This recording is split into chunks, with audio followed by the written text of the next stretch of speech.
How's it going, everyone, and welcome to another episode of No Excuses on VTWProductions.com and YouTube.com with your favorite show hosts are still.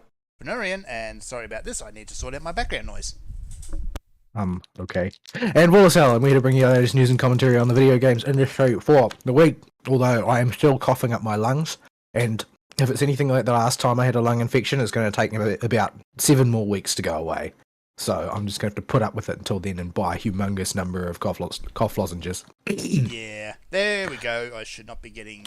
I was having the capture software capturing the noise of my of air moving, so that was fun. Air moving, that's rather sensitive. Yeah, the wibbly gauges on this thing tend to go wibbly wobbly for everything, and it'll pick up stuff that Discord doesn't necessarily.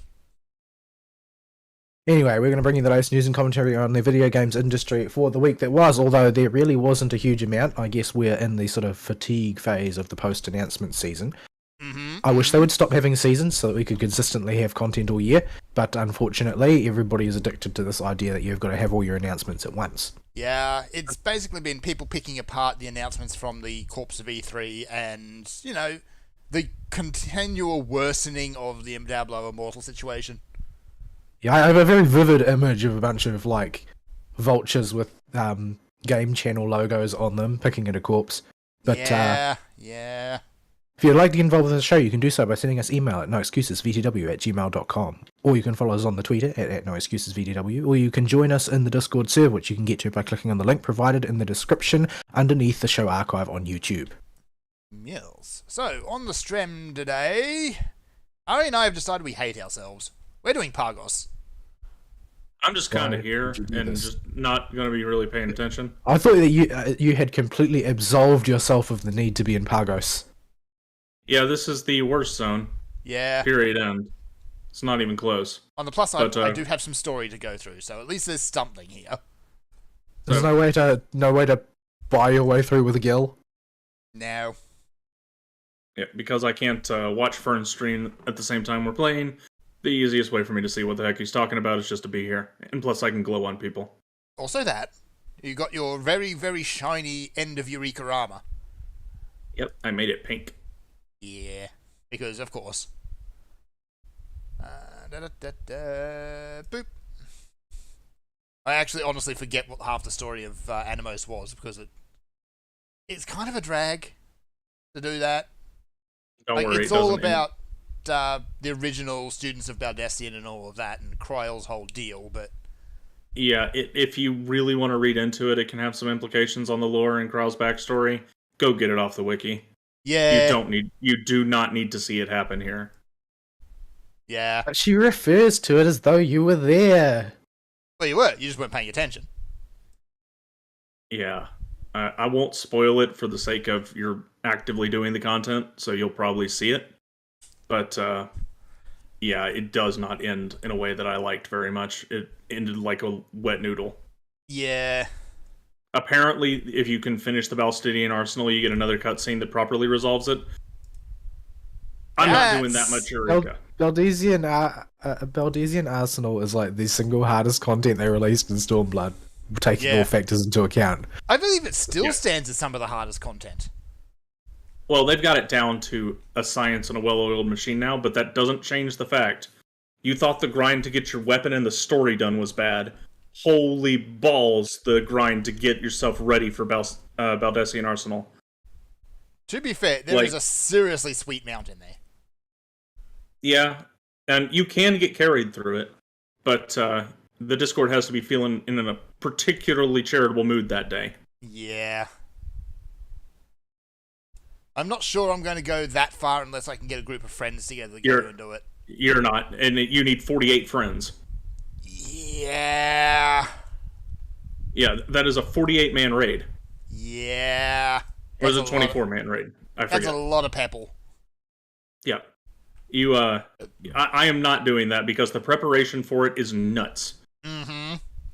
Just the farming of the extra Magicite pieces would take more free time than I could dream of having.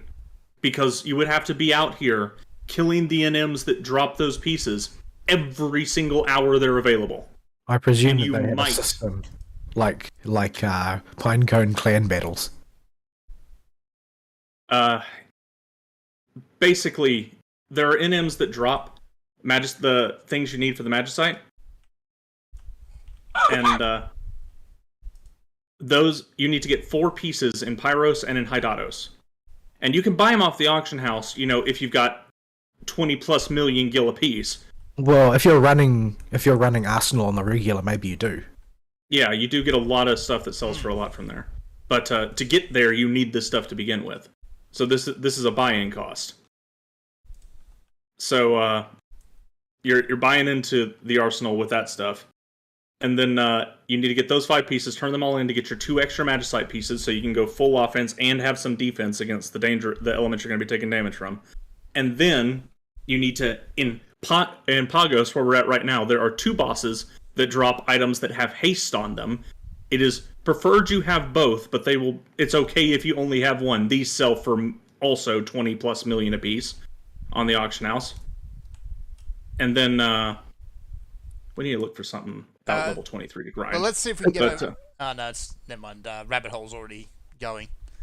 Isn't there something like a final stage of your weapon that gives you arsenal bonuses or something? You need to get stuff from the Baldessian Arsenal to get the armor that actually has elemental bonus on it. I don't know if you can buy those pieces or not, but there is a crafted thing you can buy for a couple 100,000 that's a chest piece that has a decent elemental bonuses on it. You're expected to at least have that. And there's a few other things you're expected to get beforehand. And the grind for all this is weeks worth of time invested unless you're even luckier than I am. Yeah, that ain't happening. And we're talking weeks in playtime in Eureka. That is a serious amount of work. Unless you really just want to become a gillionaire. Oh, these things will do. Yeah, okay, we can grind these. These are undead as well. And it's just, it's a pain. I'm not going to do it. I don't recommend you do it either, Fern. Yeah. That's the sort of thing you do if you're in a raiding-free company. Then you do it. And also unemployed. Also unemployed. Yeah. The unemployed part is more important because I don't have the time for that. Yeah. Like, if I had the lightest workday for 3 months straight, I wouldn't have time for that. Just the fact I would have to still have some sleep somewhere and have the ability to, and have the need to go into work, period, would throw it off. Mm-hmm. Also, it's not really a free company that would be the limitation, because in FF, free companies are almost purely a social thing. They're not about gameplay. For the most part, yeah. There are external communities which are used to handle gameplay matters for the most part, which is why everybody raids in statics and they participate in content like Eureka through Discord communities and so on. Mm. Oh, these things are... Yeah, okay. I'm not sure if I'm going to get much...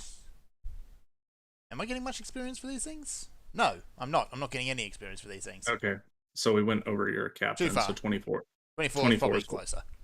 Yeah, 24. These ones. Alright.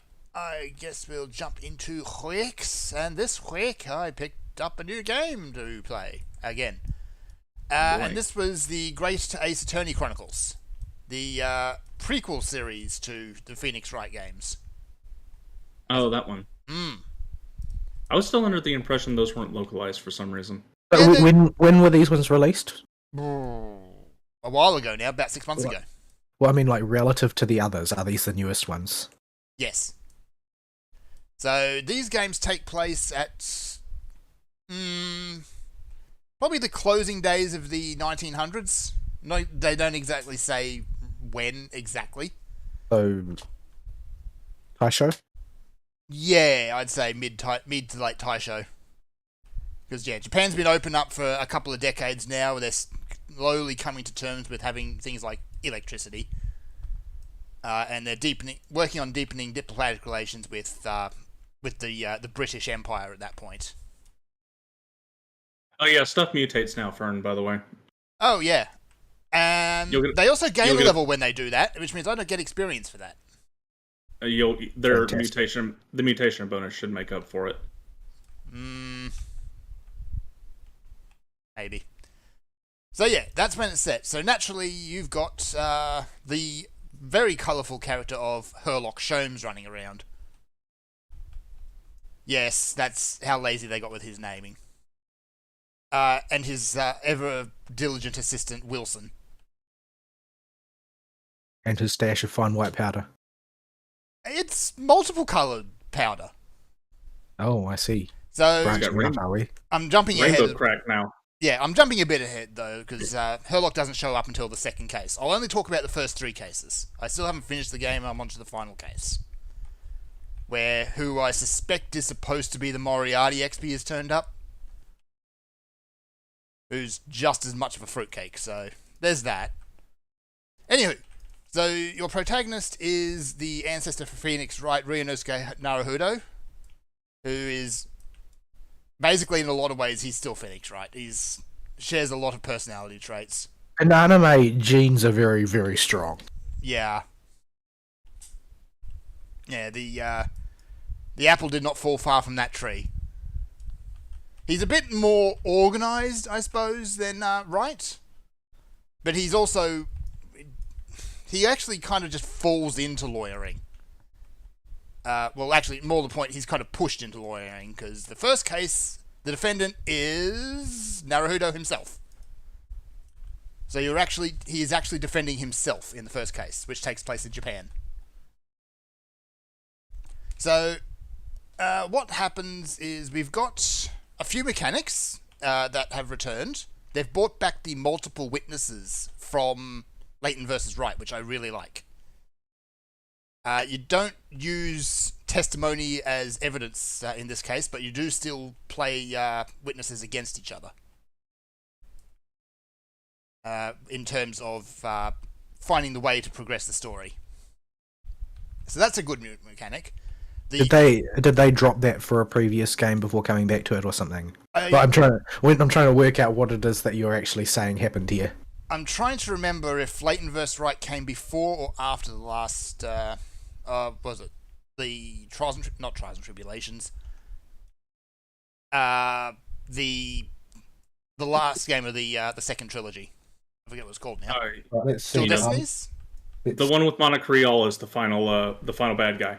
Yeah. Right, I'll just look it up. Okay, so Apollo Justice is 2007. Yep. Miles Edgeworth is 2009. Investigations 2 is 2011. Layton versus Wright is 2012. Dual Destinies is 2013. Okay. Great Ace Attorney Adventures is 2015. Spirit of Justice is 2016, and Great Ace Attorney 2 is 2017. Okay. Okay. So So yeah, Layton came before the latest. The latest one of the main trilogy, yeah. Second trilogy. So, yeah, that mechanic was dropped. It's back now. There's no real... Oh, this is bad. There's no real preamble to it being there. It's just there. So... Oh, you sort of went back in time, so... Yeah.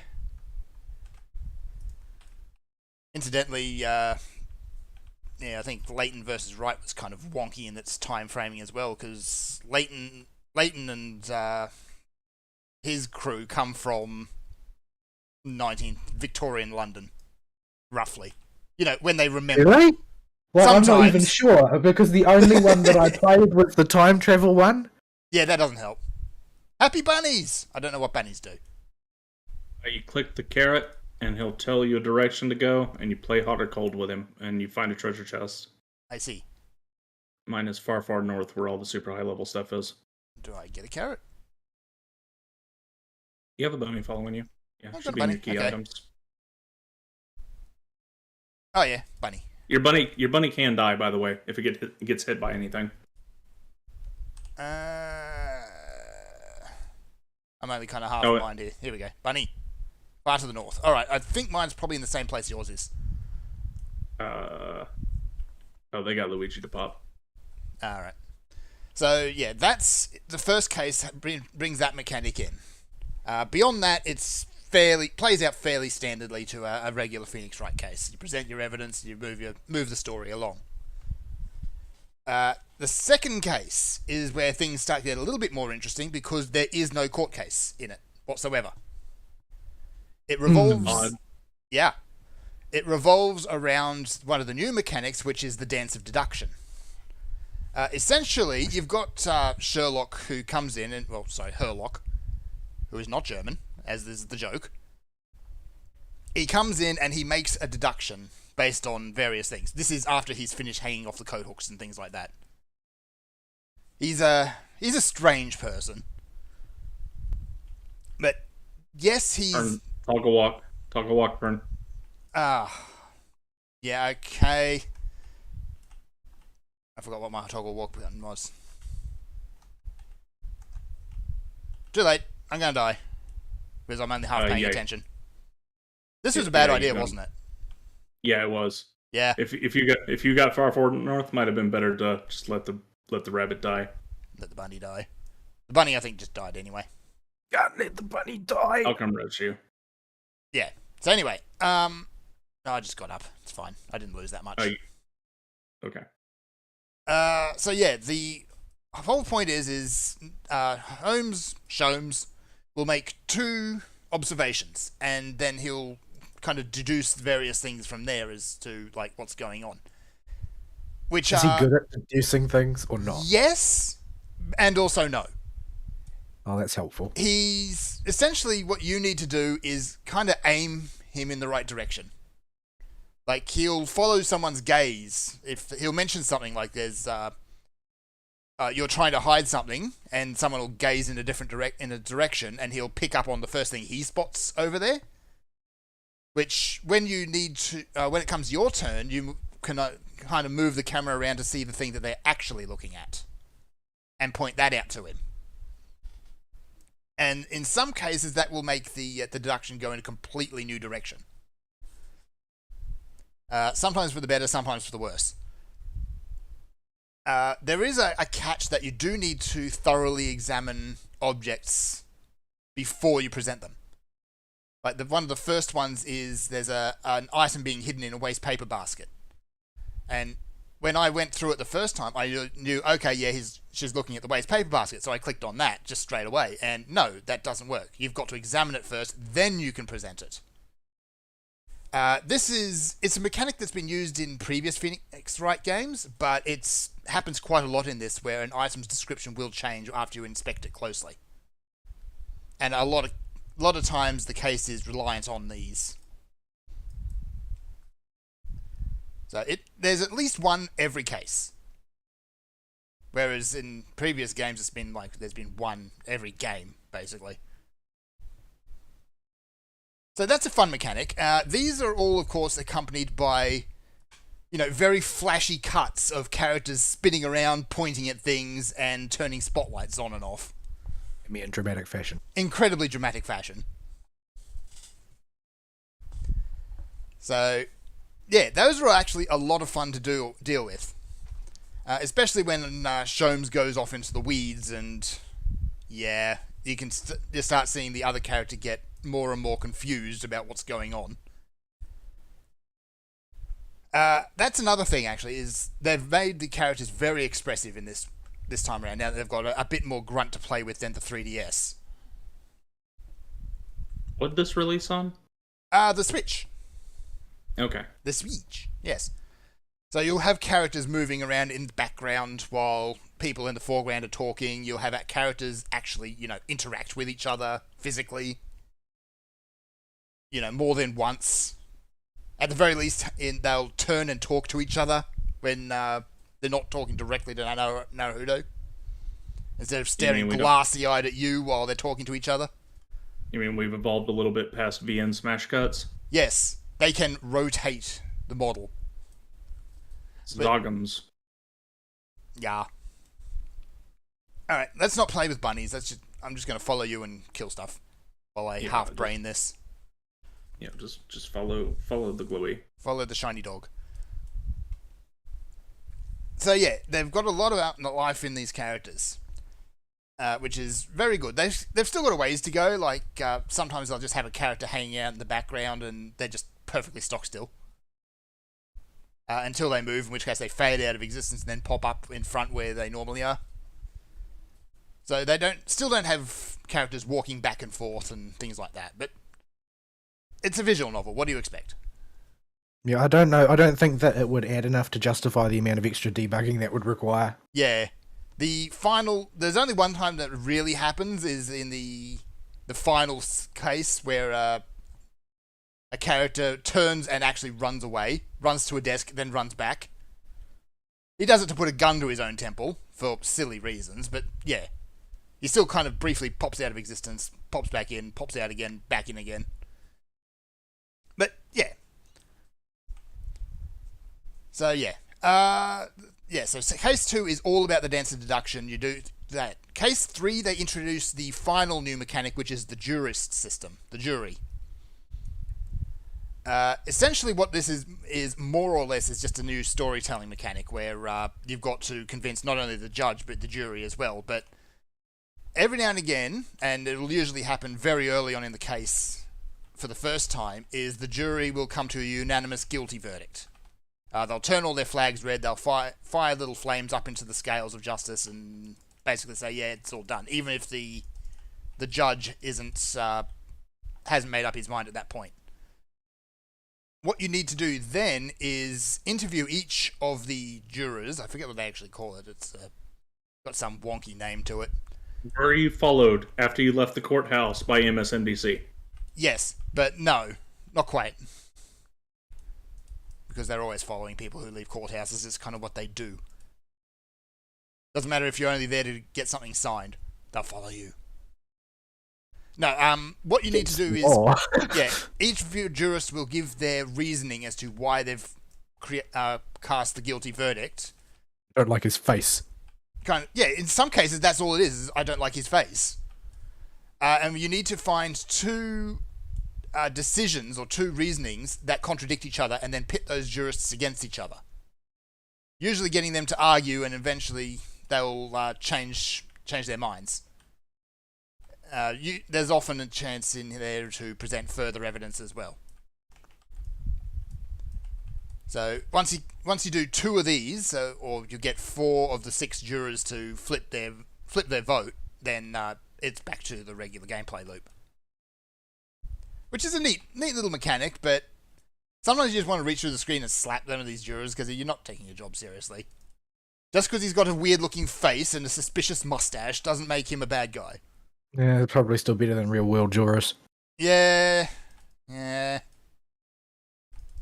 It's the whole line of they're there to provide common sense. It doesn't work. Because common sense goes out the window because social media exists. Yeah, ever since social media came out, the idea of a sane and reasonable person in law, that bar has been quite lowered. Yeah. I'm honestly a little bit incredulous that there is this bizarre attitude in the real world that just because the judge tells the jury that they're not allowed to look at social media somehow means that social media won't affect them. Yeah, it always leaps through somehow. There's an NM up over here that you can do at your level. Let's hurry. Alright. So yeah, it's a fun ride. Onto the final case, and everything is going to unravel sooner or later. The third case ends with a big mystery. The defendant in that case, his name is Magnus McGilded. You need to watch this character. But the moment he turns up on screen, you can't help but read his dialogue with a ridiculous Irish accent. See. He gets one voiced line when he interjects over a second of another witness's testimony, and he does have indeed the ridiculous Irish accent.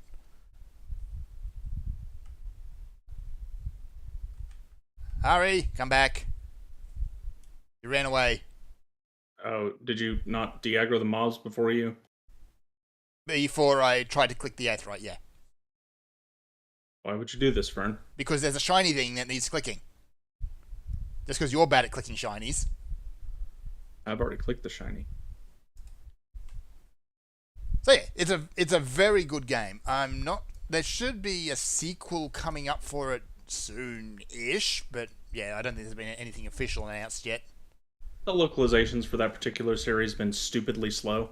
Yeah, they do. Like even if it's already out in Japan, it might be a couple of years before we see it here. Yeah, that's why I haven't been following Phoenix Wright very much. Aside from the last game mostly being a miss for me. There was like one case I liked, it just takes too long for them to localize that stuff. Yeah, honestly, the last game, the case I liked the most was the one that had absolutely nothing to do with the story. Yeah, same. Which is, yeah, Athena's case where she's basically talking about Rakugo. Yeah. To put in perspective how old that game, how long ago that game came out? About a year after it came out, the the Vic Mignogna trial started, and everybody was calling the last prosecutor of that foreign country the leader lady, who's like, oh, by the way, I'm totally a prosecutor as well. She looked just like Monica Rial did in her deposition. Yeah, I remember that. That was a whole thing. Well, not just like it, but it was close enough. Yeah. So, actually, it's a good one too. We can transition on. The prosecutor. The first prosecutor you face is, of course, Payne's ancestor. So you also have a toupee that's fallen off? No, he's got a top knot this time. Is it fallen off? It gets cut off. Oh no. Oh my. Yeah. The English judge has the obligatory judge's wig, which refuses to stay put. So there's that. The thing roams around basically as much as you can probably believe. So that's that. No, you have Prosecutor Van Zykes, who is not a vampire. He could potentially be Edgeworth's ancestor, but I don't think that's ever been confirmed. He kind of looks the part. Except not a vampire. Except he's not a vampire. But he routinely pours himself glasses of wine and throws them into the chandeliers. Oh, so he's just pulling a Symphony of the Night Dracula. Yeah. I saw him, and when he pulled out the wine and held it, I was thinking, is he going to do the thing? And then he did the thing. And I was pleased. What is a defense attorney? So he does these really offensive things like smashing wine and putting his boots up on the desk, and then immediately says forgiveness. Though, I mean, when he gets really annoyed, he stops doing that. He keeps doing the rude things, he just stops asking for forgiveness. This seems fairly tame for a attorney prosecutor. Yeah, he's got this... Like, they are almost as comically evil as the real-world ones. Some of them are. I kind of like Gavin as a prosecutor because he wasn't comically evil. He was just a rocker. He was there to have fun. Most people like Edgeworth. I like Edgeworth. Yeah, early Edgeworth could be... You can put him in the evil category, but more he's misguided. Well, he still had faith in the system. Yes. And then he realized, oh wait, all prosecutors are douchebags. The whole system's corrupt and needs to be rebuilt. Yeah. Van Zykes, it's hard to place where he is at the moment. He's scary, and he's got this reputation of people, whoever... Not only is he undefeated for a long stretch, but the few people who have been found not guilty in his court have met with a sticky end within about 6 months. Drain their blood. Possibly, yes. So they call him the Reaper. But not because he's a vampire. Not at all. No. Blackwell's still the best prosecutor. Blackquill, yeah. I like Blackquill. Oh, this is adaptation. The mob doesn't change, it just gets bigger and hits way harder and sometimes gets new abilities. I see. Adaptation is different from mutation, but you get a giant EXP boost. I'll take it. Honestly, I think we need at this point an Athena Sykes standalone game. She never really had hers. Well, Dual Destiny's already covered everything in her backstory. A lot of it, yeah. They kind of blew their wad there. That's part of the reason Blackquill is so good, is he has a full story arc because Athena has one in that game. People keep asking for one because she's the pretty girl, and I get it, boys are icky, but she just doesn't have any gas left in her tank, I don't think. They'd have to invent something. They'd have to come up with something for her, yeah. Like, Apollo blew half of his load through his first game, then he disappeared, basically, for his second game. I really don't like the metaphors you guys are using here. These are, yeah, they're rather gross. Well, there's only so much character juice you got in a character's tank. And after you've used all of it to tell the big story about who that character is, there's only so much further you can go with it. Yeah. So Apollo's story ends up kind of getting a bit stretched out. Well, they tried to add more with his dad and that new country and what's going on over there, and none of it landed for me. It all felt hollow. Yeah, because Phoenix ate his lunch. Yeah, because they realized, oh wait, this is a Phoenix Wright game, and people like Phoenix Wright. Yeah, in all his goofy awkwardness. I mean, people didn't dislike Apollo; they just liked Wright better. Yeah. And the marketing team was like, okay, why did you decide to retire Phoenix again? Yeah, he's back out now. He's fine. He's supposed to be more professional, but he's really not. He's gonna lose his license again. No. He got it back. He got it back. I'm sure he'll lose it again before too long. Yeah. Oh wait. How did he lose it the first time? Accidentally presenting false evidence because the prosecutors snuck in forged evidence into the defense's evidence bag. Yes, that's how that's basically what Apollo Justice is. The first game is all about. Yeah, it's clearing Wright's name in the end. Typical prosecutor behavior. Yeah. Can you tell I don't like prosecutors very much, even in real life? It's the other prosecutor, Gavin, that did it. The crazy one. Yeah, the cool, calm, collected, obviously not a bad guy one. Yeah, the one that's probably the most crazy out of all the prosecutors. That's some tough competition right there. Well, who's your competition here? You got Manfred's daughter. You got who I always forget her name. You got Edgeworth, who is not crazy. He's just has a troubled past. You have Godot, who is just a tragic character. He's not insane. Godot is just tragedy. I like Godot, but yeah, damn that go dark. You got Black Quill, who is probably the most noble of the prosecutors in his own crazy way. Yep. And then you've got who else? The ones from the new game, the suave dude who has ends with that new country, and I've already forgot most of his story, but I know he wasn't crazy. You've got Clavier Gavin, who is probably the sanest of most of them. Yeah, so the other Gavin is let me see. Zachary he's a Knight Templar, literally. But yeah, once he's not opposed to actually seeing the truth of his situation. Yeah, the Apollo Justice prosecutor, Gavin, was the only one that had legitimately evil motives from start to finish. Yeah. And was actually crazy. Yeah. Not misguided and not forced into it by circumstance. Just insane. Just, crazy.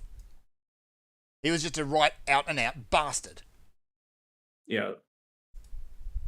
So, without spoiling what he did, the guy is just nothing is below him. He's the only prosecutor. Yeah, he's the only prosecutor that genuinely believes he's in the right with every dirty trick he pulls, and he knows full well it's not fair, and he does not care. He does not care.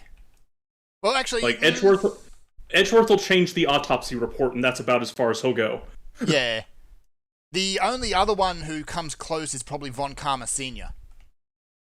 Yeah, but he was a criminal trying to hide his crime at the time he was playing prosecutor for that case. Yes. So he was more of a potential defendant than a prosecutor, because that case quickly turned into, you're actually on trial, my dude. Yeah. And he was only around for one case. He wasn't a recurring one. Yeah. He was kind of the big shadow that hung over the first game. Yeah, and he's also directly tied to Edgeworth's story, so I don't really count him. Yeah. So yeah, it's a very good game. Having Sholmes flap about is good. He doesn't outstay his welcome though. He's a prominent part of the second case. He disappears completely for the third. He's kind of in the wings for the fourth, and the fifth case is bringing him front and center. Yeah, well, if it's anything like every game since the third one, since Godot, you're not going to know what his full motives are until halfway through the last trial. Well, And then there'll be a big info dump that explains everything about his backstory and character and everything you didn't know. And actually, he's got all these hidden connections to all the characters that are involved in the story. I'm not sure he does in that case. At least I don't think it's Sholmes necessarily who's got that. But there is the obligatory Moriarty XP. You can spot him a mile away. He comes up. He calls himself Egbert Benedict. Very persuasive. Yeah, it's obviously a fake name. Even everyone in universe picks it as a fake name. But he's very well dressed, and he strikes some very similar silly poses to Sholmes. We're talking like JoJo tier silly poses, or just silly poses? Not quite JoJo tier, but maybe 2 or 3 steps down. But JoJo is well and truly above everyone else for silly poses. Okay, so we're still firmly in Phoenix Wright territory. We're still firmly in Phoenix Wright territory. Not JoJo territory. There are some pretty silly poses for every character in Phoenix Wright. Yeah. We do get some great meltdowns. Although, the first case has 2 really good meltdowns. But, let me think. The second case doesn't have any meltdowns, really. Third... No, actually. Third case doesn't have any good meltdowns either. You're letting me down here, Fern. I know. I'm just hoping that the final big bad, whoever that turns out to be, is going to have the showstopper meltdown, like they tend to. Yeah, so here's the real question that I haven't asked yet. What is the worst name that is a pun that you've encountered, and is it worse than Peace, Love, and Andy Stand-In? Peace, Love, and Andy Stand-In is one of the worst ones. Gregson's not even a pun, he's just Gregson. Let's see. Magnus McGilded is a pun. Thrice-Fired Mason is not really a pun, it's a nickname. Lady First is probably it. That's kind of... They're losing their bad pun game. They need to step it up. Or... Ina would be disappointed. Or one of the characters in the second one, maybe Biff Stroganoff. Okay, that one's pretty good. That one's actually pretty good. Let's see. I'm just going to walk around. Let's see. The first case, all the puns are in Japanese, so it's hard to pick them. I mean, come on, even Naruhodo's a pun name. Yeah, it's just the English localization team can't translate those puns whenever they have a punny name, so they just go full retard with it. Yeah. Although, yeah, the pun for Naruhodo doesn't work in English, so they got right. They probably just need to be more clever. Bit more creative, yeah. Which sometimes they are, other times... Sometimes no. you're a Peace, Love, and Andy Stand-In. Yeah. There is a couple of clever didn't ones. Didn't they relocate everything to Los Angeles or something? Oh yeah, the original Phoenix Wrights are infamous for their WTF localization changes. Japanifornia. Oh yeah, you're in Los Angeles, and then 5 minutes away, you're at the foot of Mount Fuji. It's like, what? So yeah, thankfully there's no pretense here. It's like this is just straight up Japan. It's not Japanifornia, and then we go to England. You got all your water, dude, Jetfern? I haven't really been paying attention. Maybe.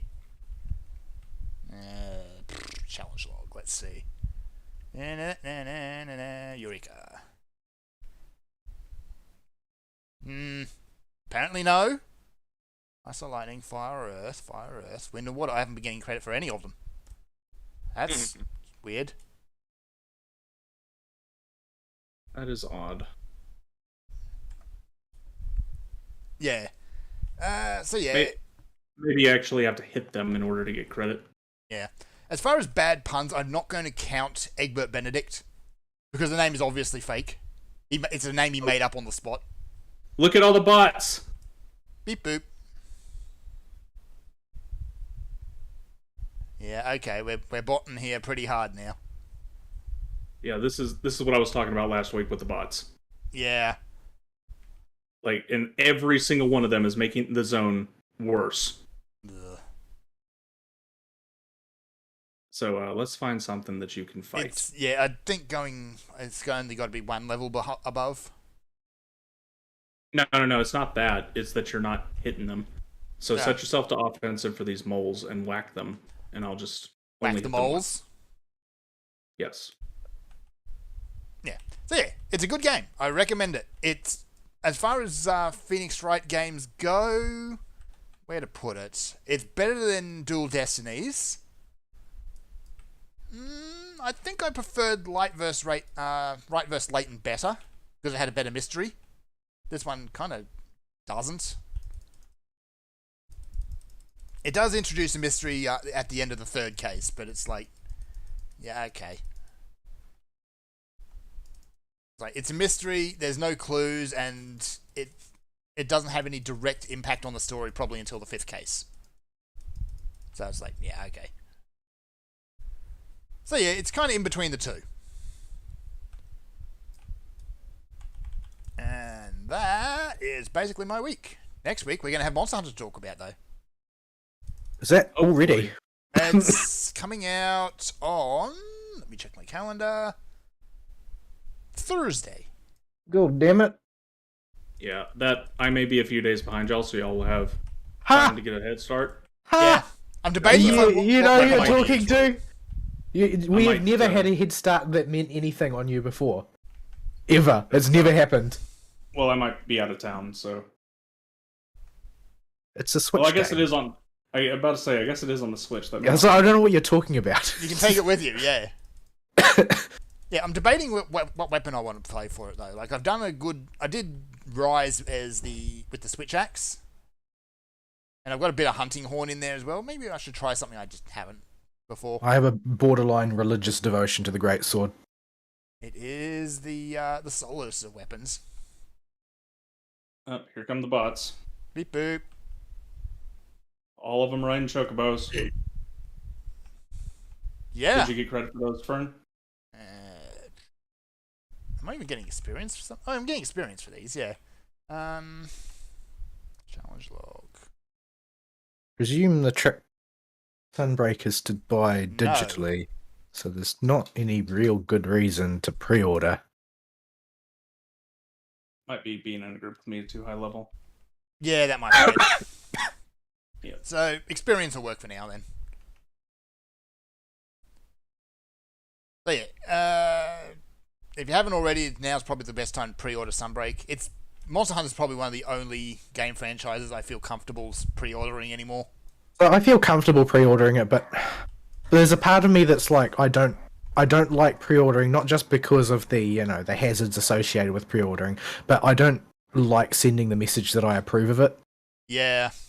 It's like buying a product that doesn't exist yet is not something that you do in most industries. And you're buying it all sight unseen on the say-so of the person who made it. Like, it could be that I pre-order it and it comes out and it's just like broken for a week, or the service don't work, or whatever. And Or it's a like, Bethesda game. But what message got sent to corporate was that it doesn't matter. Yeah. That it was released in that condition. Yeah. So I'm sort of like philosophically opposed to it. Yeah, they can release a game in absolute terrible condition, but it doesn't matter because they've already got your money. Yeah. So, yeah.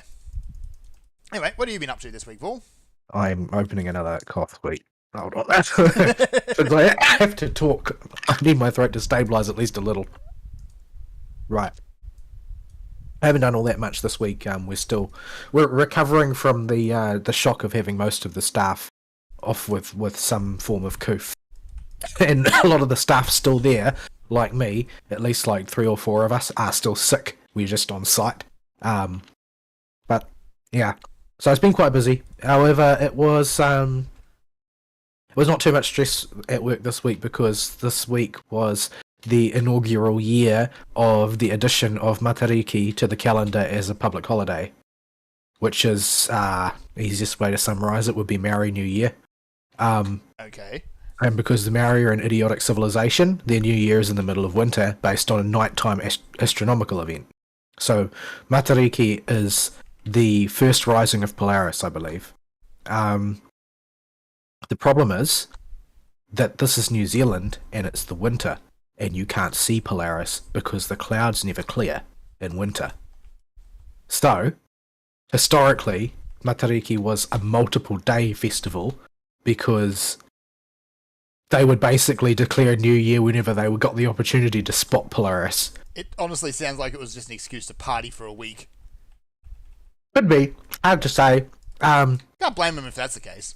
I don't know that there's any good evidence that it was even celebrated by multiple tribes or whether it was just one locality, because up until very recently there was quite literally one person left in the country who still celebrated it. Some old woman in New Plymouth Okay. was the only person who still celebrated Matariki, because her family always had and everybody else had forgotten about it. So it is in a very real sense a manufactured holiday designed to acquire political clout for the current administration.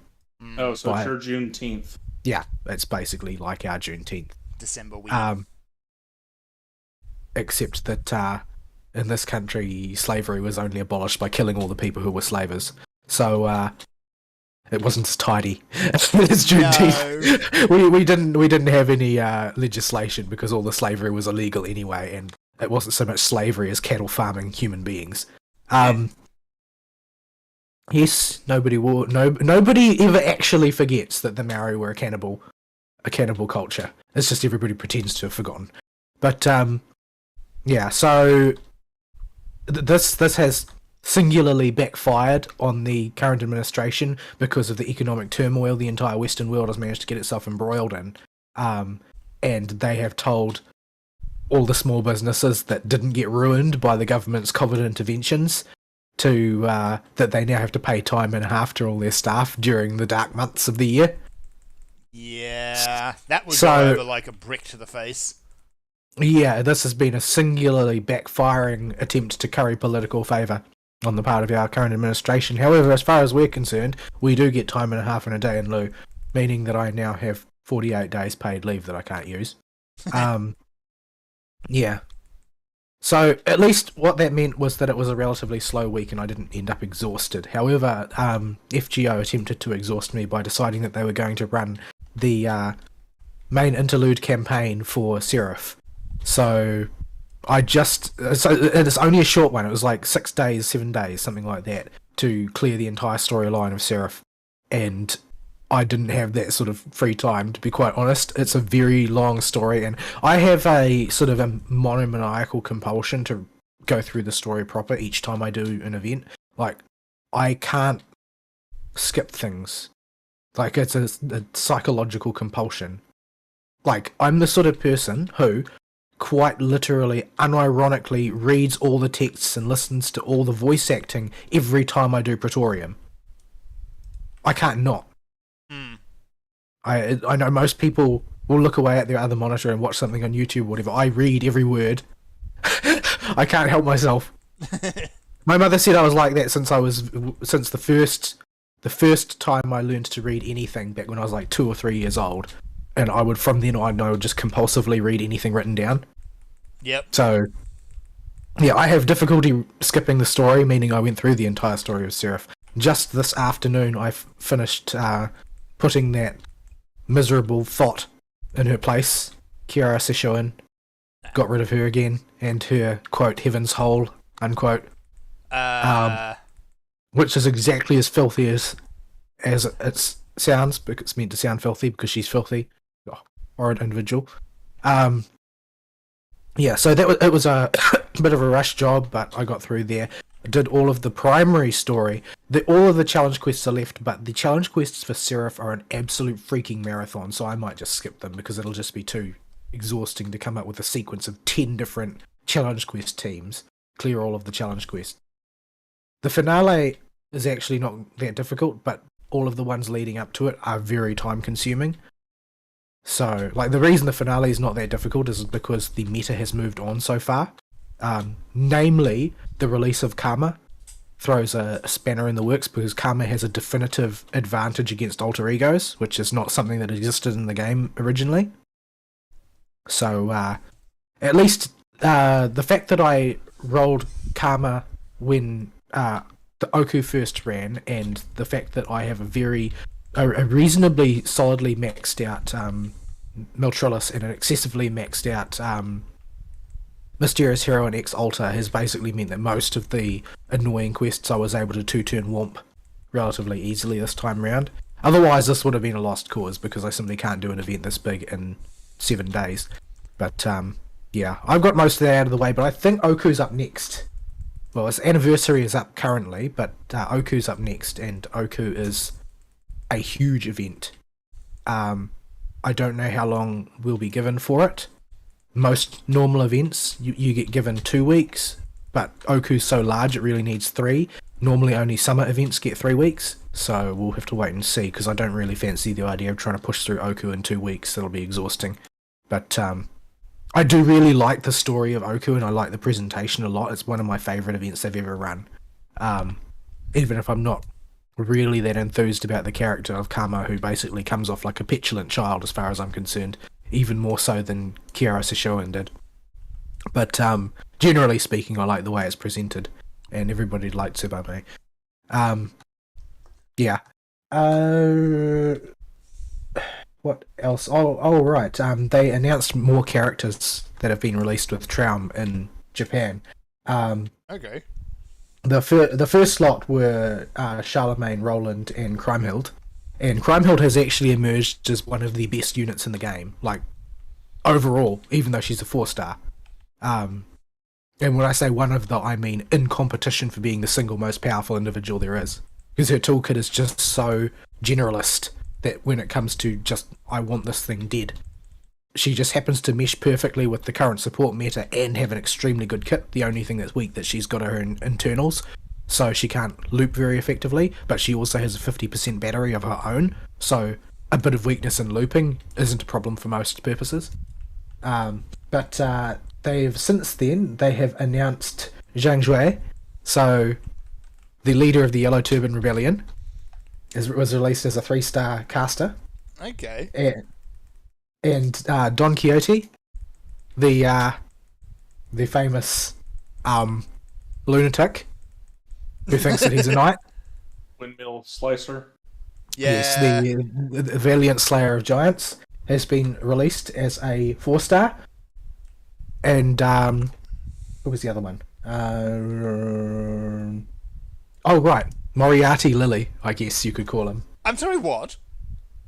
So, Moriarty, as he appears in FG up until this point, has been the dapper old professor, who is the version of him from Shinjuku, who had smooshed his spirit origin together with the legend of the free shooter in order to give himself more power to fight with effectively and to carry out his grand plan of blowing up the world, essentially. Yeah. But yeah, now he appears as his much younger self as a 5-star ruler class servant. So he is officially the only ruler who literally uses a ruler. What? And is a fabulously Bishonen individual. This is sounding increasingly silly. Yes, it is. It is very silly. And he is definitely a Fujoshi bait character. Because... I would say, like, this is definitely fair. He is definitely designed as the Bishonen fan service character for the ladies. So like, there's got to be a few husbandos in there. Basically, I think this is probably because writer can't draw any character that's not fan service, whether it's because of, you know, inconceivably large booba or because they're shooting, one or the other. But apparently he draws males in the exact same way with a view towards a sort of a caricature of all of the classic attributes that make a character appealing to their target demographic. So they're like nauseatingly Bishonen. Yes, if I can get my browser to like behave for 5 seconds, I'll post the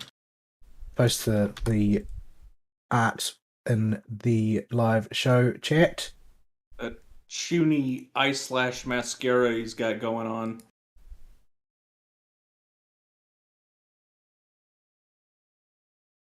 Yes. So, very Also, excessive, very flamboyant. yeah, also his stage 1 pants. The boy needs help. Well, he's a professor. I mean, what do you want? Yeah. Just something about them pants. So this is sort of I think it's him at sort of like the peak, or the peak that he was at before he had committed to becoming the Napoleon of crime, effectively. So he's got all of his smarts put together, but he hasn't become a villain yet. Though it's pretty much a guarantee, and because he will have his knowledge of who he became later. Yeah. But he's very popular. I don't know how effective he is. He looks like he'd be quite effective but he's got a very oddly designed kit in a lot of ways. Like his Noble Phantasm deals bonus damage against anyone with good alignment, but it inflicts evil alignment on the target. So it's really only a one-shot thing, is it? Well, no, it gives because when you inflict a buff alignment or debuff alignment on something, it's in addition to the existing alignments. Ah, okay. Not that makes it make any more sense. Well, no, but at least you still get the bonus out of it. He's got a lot of card color buffs and crit ups and that sort of thing. Seems to be largely focused on arts, which will make him play in very strongly with the current arts meta, and he's especially effective against things with evil alignment in terms of reducing their arts resistance and that sort of thing. So yeah, he's effective against both good and evil targets, which is what their angle on him having not determined that his future is to be a villain yet. Right. But yeah, he's one of those characters who, without the context of the story as he appears in the story, it seems like he was designed just to get the thirsty female players to roll for him. Yeah. Is he the only male Lily so far? Well, Gilgamesh. Kid Gil is Kid Gil. He's not Lily though. I mean, he fills the same role, I suppose. Yeah, well, he's not called Moriarty Lily either. That's just how people refer to him, because he's the younger Moriarty, as opposed to the elderly dapper Moriarty, who is honestly a very entertaining character in a lot of ways. Yes. Especially since he decided that he's Fran's father. Yeah, for whatever reason. That doesn't make any sense either. He's also a bartender that gives Lancelot excellent dad advice. Like he's unashamedly evil, but he's also incredibly polite about it. But I think that his probably the most evil thing that he's ever done was probably during the Las Vegas event, when they are trying to think of a way to weaken Lancelot, and Moriarty basically just rather savagely deconstructs what an absolute clown fiesta Lancelot made of his own life and all of the people that he hurt in the process. He doesn't really need someone to hold that up to him, but yeah, that's kind of cruel. Well, I mean, he was confronted with it all to his face. So basically, Lancelot got thoroughly debuffed simply by being given a verbal dressing down by Moriarty. But yeah, so just put Mash in her Dangerous Beast costume and had her walk through the door. No, the thing is that anytime you're juxtaposing the Dangerous Beast costume and Lancelot, it just makes me remember the Carnival Phantasm version. Yeah. Lancelot was wearing it. Woo! Anyway, so yeah, we're coming into another busy season for FGO, I would say, the way things currently are. With Oku Rerun should be coming up, and the current year's summer event should be coming up. Although, I believe that was quite significantly delayed in Japan. I have to wonder, actually, how much life FGO is going to still have in it. Everybody's very curious about that, because everybody likes seeing all these new characters. Like, it's sort of like how World of Warcraft eventually consumed its villain characters. Yep. In a manner of speaking, and then we ended up with the jailer. Yeah, and his prominent nipple. It's all you remember about him, isn't it? It's all anyone remembers about him. Yeah. But yeah, so it's like the well ran dry, you know what I mean? Yeah. with the release of so many of the paladins now, of Charlemagne's paladins, there's just not that many like hyper in demand servants that haven't been put in yet. There are a few, like Agravain has never appeared, for instance, and lots of people want Agravain. Yeah. But Archimedes there's just not that... in there yet, or is he not? No, Archimedes has not been put in there yet either. Okay. Although he's less popular because he was such an effective villain and then beclowned himself so badly. He did become himself. I really enjoyed how Extella ended, and especially because ultimately, as far as I'm concerned, the linchpin of the victory of the good guys over the bad guys was Liz. Oh yeah. Because no matter how hard he tried, there was no way for Archimedes to properly account for the level of clownery that Liz would bring to any one of his plans. Yeah. But, yeah, it's surprising actually Archimedes isn't in there, because you'd think he'd be a popular pick. I think that they probably have a story to deploy where he would appear. Make him show up on one of the Lost Belts or something. He could do, but there's not that many left. Or at least we wouldn't think that there are that many left. However, we have not been able to determine this since there are so many 0.5 Lost Belts. Yeah. I think when I went onto the wiki, where was it? We are on Road to Lost Belt 7 campaign number 3. Oh my. Well, they're basically going to go through all of the old Lost Belts and talk about the design. Like, originally, for instance, Qin Shi Huang was going to be a servant that sort of had different aged ascensions, but in the end, the director decided what he wanted was a much more alien and inhuman looking character rather than something that expressed such a human trait as growing old. But like I said, there are lots of little factoids like that, what they're showing off in this lead up, which honestly comes off like stalling for time. But the intermediary chapters have been very popular. It's just the amount of content that's coming out is not enough for a lot of people. But FGO is like one of not that many examples in existence of an extremely popular story-based gacha that is sort of gradually approaching the end of its life cycle while still maintaining its popularity. Which Most of these things get killed when people stop playing it. Usually, people stop playing it because the company running it has tried something excessively greedy. Mm-hmm. And you could make an argument that FGO has always been very greedy for people's cash. However, they also really haven't changed anything to make it greedier. The only things that they really did was, they added a bonus roll for every 10 rolls you make, and they added a pity system. So by the smallest of degrees, it has gotten more generous rather than less generous. And so people haven't gotten upset with it and left. Except if you played on the Korean server. Well, But yeah, so it's sort of interesting that it's coming towards the end of its life and how things will go from there on. Nobody really knows, but they sure are drawing out this final chapter. So, yeah. Anyway, that's that one. Pinecone is rerunning Summer from last year. Yep. Which, like most of its reruns, is rather compressed.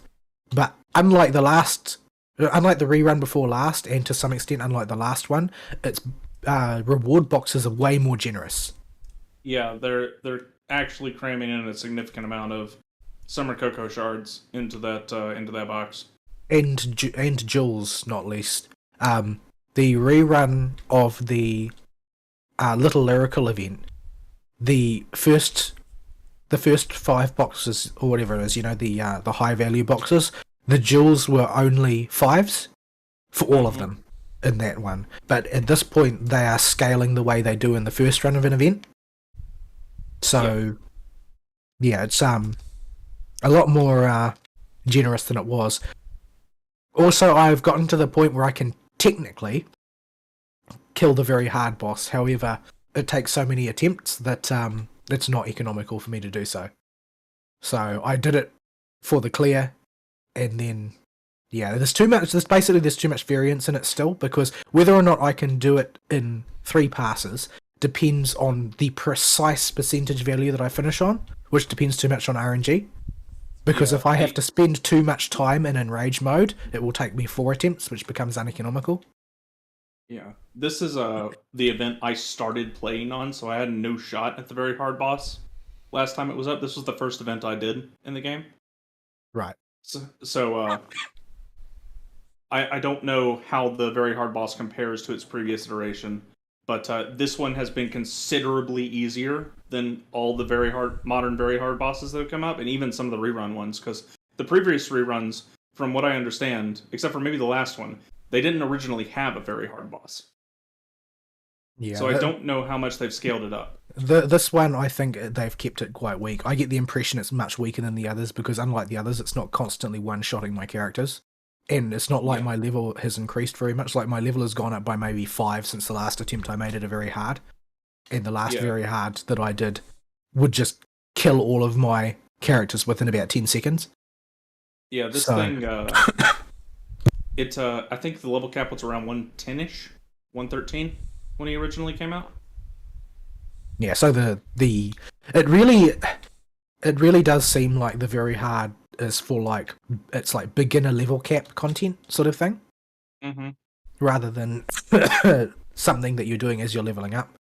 But since it's a one per day at my level, it's not really that efficient to do it anyway. I might as well just do three hard bosses because at least I know that I'll be able to want those. But the hard boss at this point has gotten so easy that it sort of feels like there's no content for me in an event because I can't kill the very hard boss in any meaningful way, but the hard boss is a joke. But I mean, there's always those cold patches. I hope that the events get more interesting soon, though. But is there going to be another summer event? Yeah, I think we're going right into the Summer Makoto event. If they don't rerun Summer Tamaki's event immediately after, because there were 2 summer events last year. Right. If they don't rerun her event, we'll go right into Summer Makoto. Yeah, if they do, we'll do that one and then Summer Makoto's. Right. So I managed to pull Summer Saren, unlike other people like Aristeel and Abo. I nearly touched the sparking line before I actually got her. However, technically speaking, I did not have to spark her, which means A, I'll get a bunch of tickets, and B, I will have a little bit left in the war chest to start building up towards New Year's Carol. So I forsook getting Summer Carol in order to increase the odds of New Year's Carol, because while Summer Carol is powerful, as far as I can tell from looking at her kit, she's just a strong magic DPS who happens to have good magic defense shred. And it seems to me like it is more likely that something like Summer Carol, something parallel to Summer Carol will appear in future compared with something parallel to Summer Saren or New Year's Carol.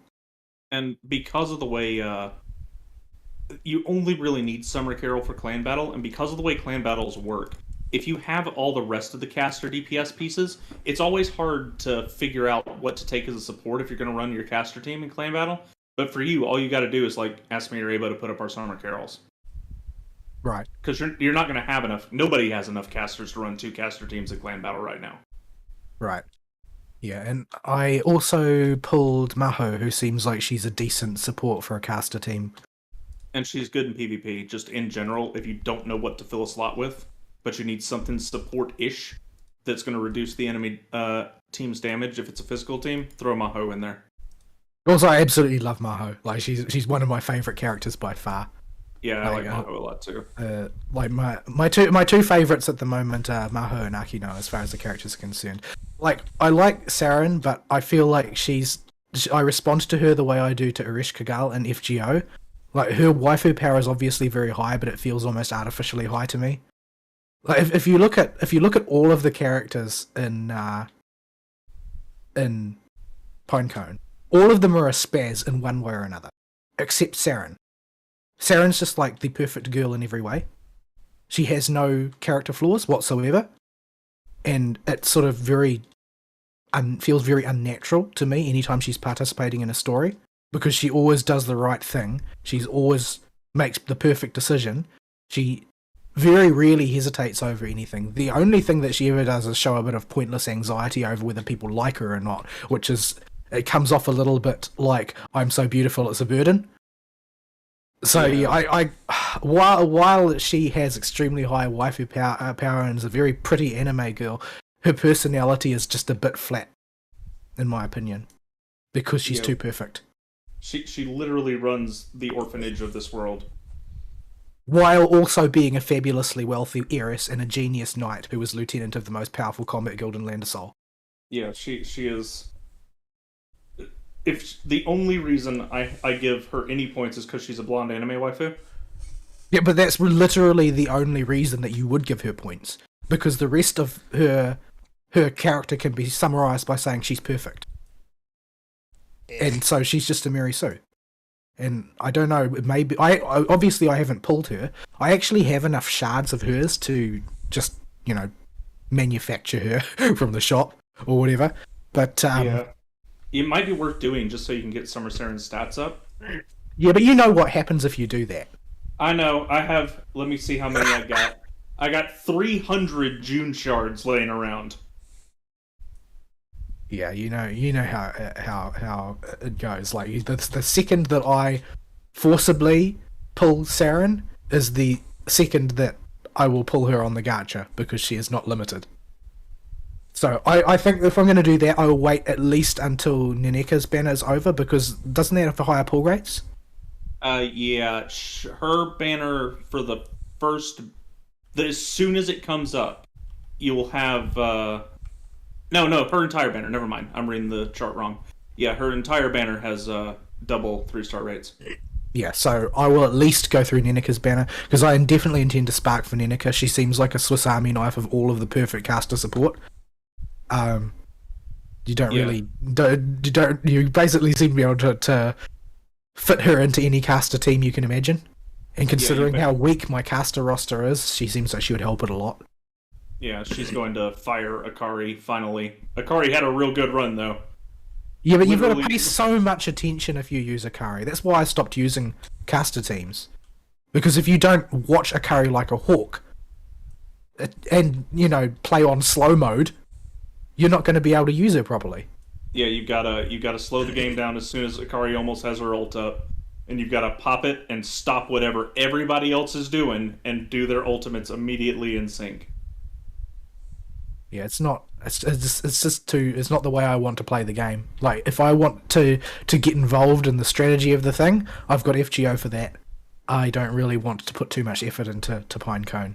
Most of the Pinecone playing I do is sort of like, if it's not on the can, it's immediately after I wake up when I'm too groggy to remember what I'm doing. So yeah, I don't want to strategize too much. But yeah, it's but Akari got her work in for me anyway, and I had her. I thought Akari, haha, funny saxophone jokes. Yeah, like that. It's the same reason why I don't really use what's her name, Kusakuskus. Sakuskus? Oh, I'm brain farting on her name too. No, I don't remember. The crazy girl, the destroyer. I don't use her as well, simply because she adds too much hysteresis, and you've just got to pay attention to what she's doing. Oh, Eriko? Yeah, Eriko, that's the one. Yeah, because you got to watch for Obsession to proc. I only pull Eriko out for clan battles. Yeah, and then you practice and practice and practice to get the timing right, and then it doesn't work. Yeah, that's the other thing with Eriko, is you have to actually pay attention when you have Eriko on the team, and make sure you're timing her UB right. And you have to, before you use it, you've got to also give her any other crit buffs you have, so you can't go by her icons. You have to watch for her to use Obsession, and then push the button. And then, on top of that, she can just not crit. Like, well, I hope it was worth it for you. And if Eriko doesn't crit, well, that's all she wrote. Ilia's in a similar boat. There's one clan battle boss that comes up once a year, apparently. It's a double fight, and Ilia is king in that fight for like 3 years in a row. But Ilia can just screw you in that fight. Yeah, because in Ilia's case, it's if she crits herself. Yeah. Because Ilia's the vampire character, for those that don't know, and she casts from hit points, essentially. But the way the game models this is by her hitting herself with magic damage. But while she is very effective when she hits with magic damage, because she's got a very high magic stat, and if she crits, she does a humongous amount of damage. However, all of that also applies to her own health bar. Yeah, and even if you can consistently keep her alive, she can just decide not to crit. Yeah, she can not crit with her own weapon on the enemies, and then conveniently crit herself. Ridiculously powerful character, but she just has the potential to just self-destruct. Yeah, But she does bring herself back to full HP literally every like 5 seconds in a fight. The problem is It's in true. those in the interim 5 seconds, you don't know if she's gonna make it. she would take more damage than anybody else in addition to dealing it out. And she would get And more healing healing it. than anybody else. Yeah, her health bar goes up and down in terrifying fashion most of the time. But speaking of self-destructing, I also pulled the Toonie girl. What's her name? Oh, Anna. Yeah, that's the one. I don't know if she's Anna- good or not. I've never used no, her, but she- she seems to Pretty have awful. she seems to have a very dangerous looking kit. Yeah, she's pretty awful because her kit is a gimmick. That It seems she seems to me like a character though that there would be like one situation somewhere where she's godlike. Oh yeah, there was a very brief window of time where she was super OP right after Summer Carol first came out. And then she got phased out of that, and people figured out how to deal with her. But Yeah. after that, she was out of there. So she does lots of things like reducing her own defense to 0 and exploding and things like that. Yeah, she commits pseudo Sudoku, and turns herself into a wet paper towel that can get shredded by literally anything. And also commits actual Sudoku. Yeah, she does that too. Yeah, if her health hits 10%, she just explodes. Yeah, she is not very good. Yeah, I haven't leveled her at all. So I would leave her in the for the memes category much later down the line. yeah. And then there's didn't you pull Best Kuka? Yes, I pulled Uedo Kuka. I haven't leveled her yet because she seems kind of hard to fit into a team. Like She does. she's good. does- She's like her parts seem individually good, but she doesn't seem very specialized. So she works really well as a generic tank for any Magic team. Like instead of she's effectively, it's not a perfect comparison, but she's like the Nozomi for Magic users. Right. But and her heal on herself is her entire health bar. So I if you haven't need a gotten tank regular Kuka yet though. Despite her being a 2-star. Yeah, I have fully leveled my. I actually 4-starred my Uedo Kuka or whatever her name is, and she's done work in Tower of Luna because she's just a tank that can fully heal herself and doesn't need a healer. And there are some bosses that are just there that have giant tank busters, and she doesn't care because as long as she can keep her TP up, she can just keep full healing herself and then boosting everybody's defense and magic defense.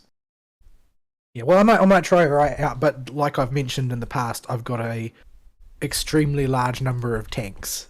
Like, I basically have all of the tanks in the game, Yeah. Except one. except Kuka, except 2-star Kuka, who I would have expected to see 18 times already and haven't seen once. That's okay. She sent you her 3-star version instead. There's that desire sensor. Well, I don't. It's not like I particularly want her because Nobody she's- wants Kuka. She just I don't kind of know. happens. You seem to be very fond of Kuka for some reason, but Because I like Kuka because Kuka's hilarious, but fond of her is definitely the wrong word. Yeah. Anyway, that's that. So the current anime core is coming to an end. Yes. Most of the series are winding up now.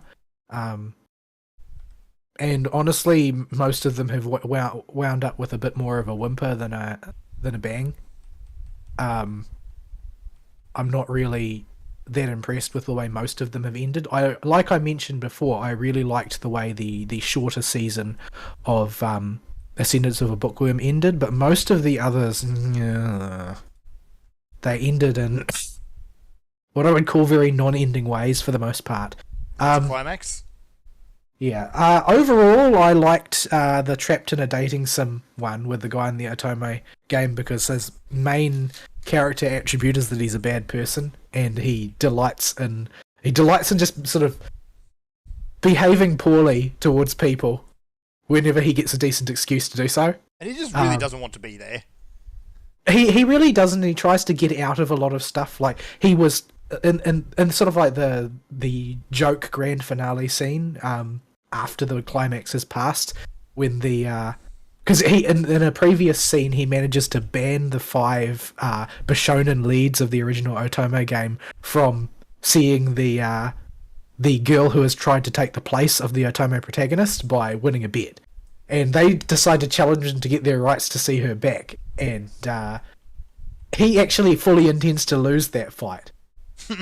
Because he doesn't want anything to do with them. He wants to bow out of their business. The only reason he involved himself with them before is because he sort of had to. But everything falls apart. And it falls apart because nobody will believe him because he acted like such a douche in the past. Because they put together their secret weapon to fight him with. And it's this hideously unstable giant robot that is going to explode and kill one of them. And he tries to convince them that they need to stop because it's not stable, it's volatile, it's going to burst. He's going to kill one of them. But nobody believes him because he acted like a humongous douche to them in every other circumstance in the past. So because he acted like a humongous douche, it means that he now has to, in order to prevent him from dying, he has to come to the party, absolutely wreck him in single combat and earn even more accolades. So yeah, this appears to be one of those stories where he's trying to live the quiet life and very bad at it. So the Skeleton Knight one goes a similar route, in that Skeleton Knight dude Ark is also trying to live a quiet life, but he seems to have no concept of what it means to live a quiet life. So he does things like summon giant demons to fight giant hydras, and so on. As you do. Because he's just operating on video game logic when he makes his decisions. Hasn't really perfectly made the connection between the fact that this is the world he actually lives in for the time being. So he keeps making a scene every time he's supposed to be taking things quietly. Like his attempt alongside one of the ninja characters to infiltrate a slave market involved in them basically leveling the place with accidental tectonic magic they managed to put together. Like this is not how an infiltration is done, I'm afraid. You don't actually change the geography of the local area. I don't know. Seems like a new and innovative way of doing things. Anyway, that one also ended in a nothing has really ended kind of way. The journey continues. Yeah. So that was blah. The quitting heroing one ended with, well, it ended the way everybody expected it to, I suppose. Yeah. And didn't do anything new or interesting. It just ended in an entirely predictable way. I mean, it was sort of the expected ending, I guess. Yeah. I haven't watched the OVA specials yet, but yeah.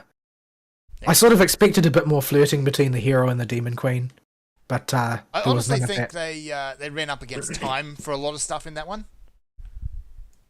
I thought that myself, but the pacing seems a little bit weird for that to be the case. Yeah, it does. I'm wondering what the original light novel looked like in that case. Yeah, I don't know. Maybe there was a whole lot of extra padding. It could be. It does seem like there would have been more adventures and side stories in the meantime to give the characters time to sort of cook a little bit. Yeah, because it felt like the big reveal kind of came on a little bit quick. You mean an enormous exposition dumps delivered via flashback? Also that, yes. Yeah. So yeah, you had a whole episode which was just basically expedition dump. The second season of Shield Hero ended with an absolute whimper as far as I'm concerned, because the final climax was basically a clone of the last climax. Yeah. Like the final fight against the antagonist was the exact same final fight against that same antagonist that happened at the sort of the midpoint of the season, except that instead of running away, he lost this time. It's like, well, that seems like kind of a waste, really. This entire thing was staged in order to give Naofumi an excuse not to murder the heroes from the other world and to give Raphtalia a power-up. Like, that's the only purpose it served. Yeah. This is a very inconsequential arc in a lot of ways. Yeah, I forgot most of this arc happened.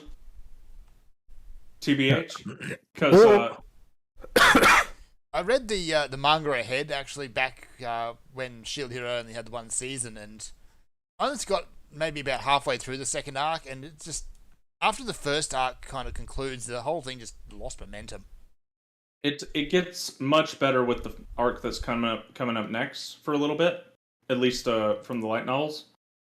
But this arc in particular, I forgot most of it happened.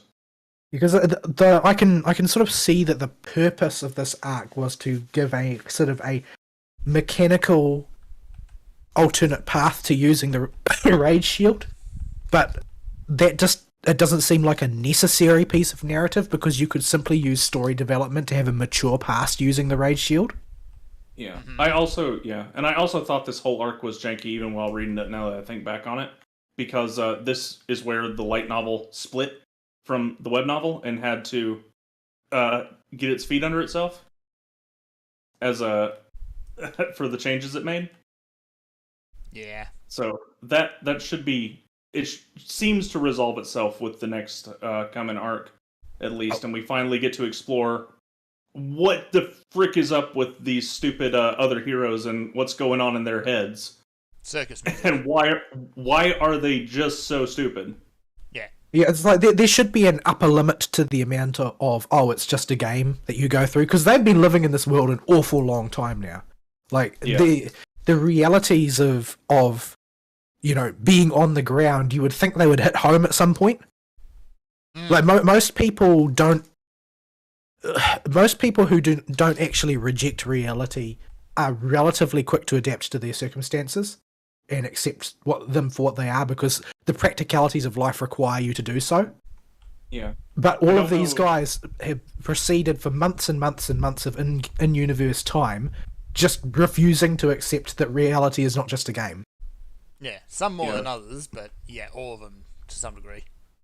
I hope we actually, in the anime, spend a lot of time in their heads, although because it's not going to be written, that may be more difficult. We'll see. But we do get to at least see them finally realize the consequences of their actions. And their actions actually have consequences. Yeah, it finally clicks with them in the coming arc. Yeah, honestly, they've been a real sort of a plot hole in a sense. Not an actual hole, but like there's clearly a snarl up here that's not being told correctly, because we spend a lot of time inside Naofumi's head, and he's supposed to be the loser character, right? He drew the short straw as far as the cardinal weapons were concerned, is the way it's framed, and he's the otaku with nothing much to his name, really, is who he is. Whereas the other guys, they're all sort of like outstanding in their fields, as it were, and they're just objectively worse at everything and completely incapable of coming to terms with reality, which doesn't make any sense without any word from their point of view that they could be so unspeakably thick while being on paper sort of cleverer and more skilled than the main character. Yeah, the whole reason for the web novel, light novel Divergence, apparently, from what I've read, is because they wanted to, they felt they needed to do the coming arc where they explore the other heroes better, because they effectively just get killed off in the web novel and written out because they're a problem. But the light novels and the manga obviously realized that wasn't going to work. Yeah. And we had to resolve these characters. So we get a whole arc dedicated to exploring why they're insane, or at least giving them a reason to suddenly understand that what they've been doing is wrong. Yeah, so and then and rewriting the final bad guy of the web novel, because the final bad guy of the web novel was just stupid. Yeah. In some, generally speaking, this season of Shield Hero has been kind of a disappointment. Like it feels like they've told an arc of very little consequence. The only thing that it really does to move the world forward is that it kind of establishes Naofumi as an important political player of great influence. Yeah. But what that ends up doing, from my point of view, is it denigrates the other three heroes to the point of irrelevance. Like, they don't seem to notice that Naofumi is now one of the great among the movers and shakers of the world. who is more important than them, like in a very obvious way, and they just don't seem to notice. He effectively dethroned the king and has the ear of the queen.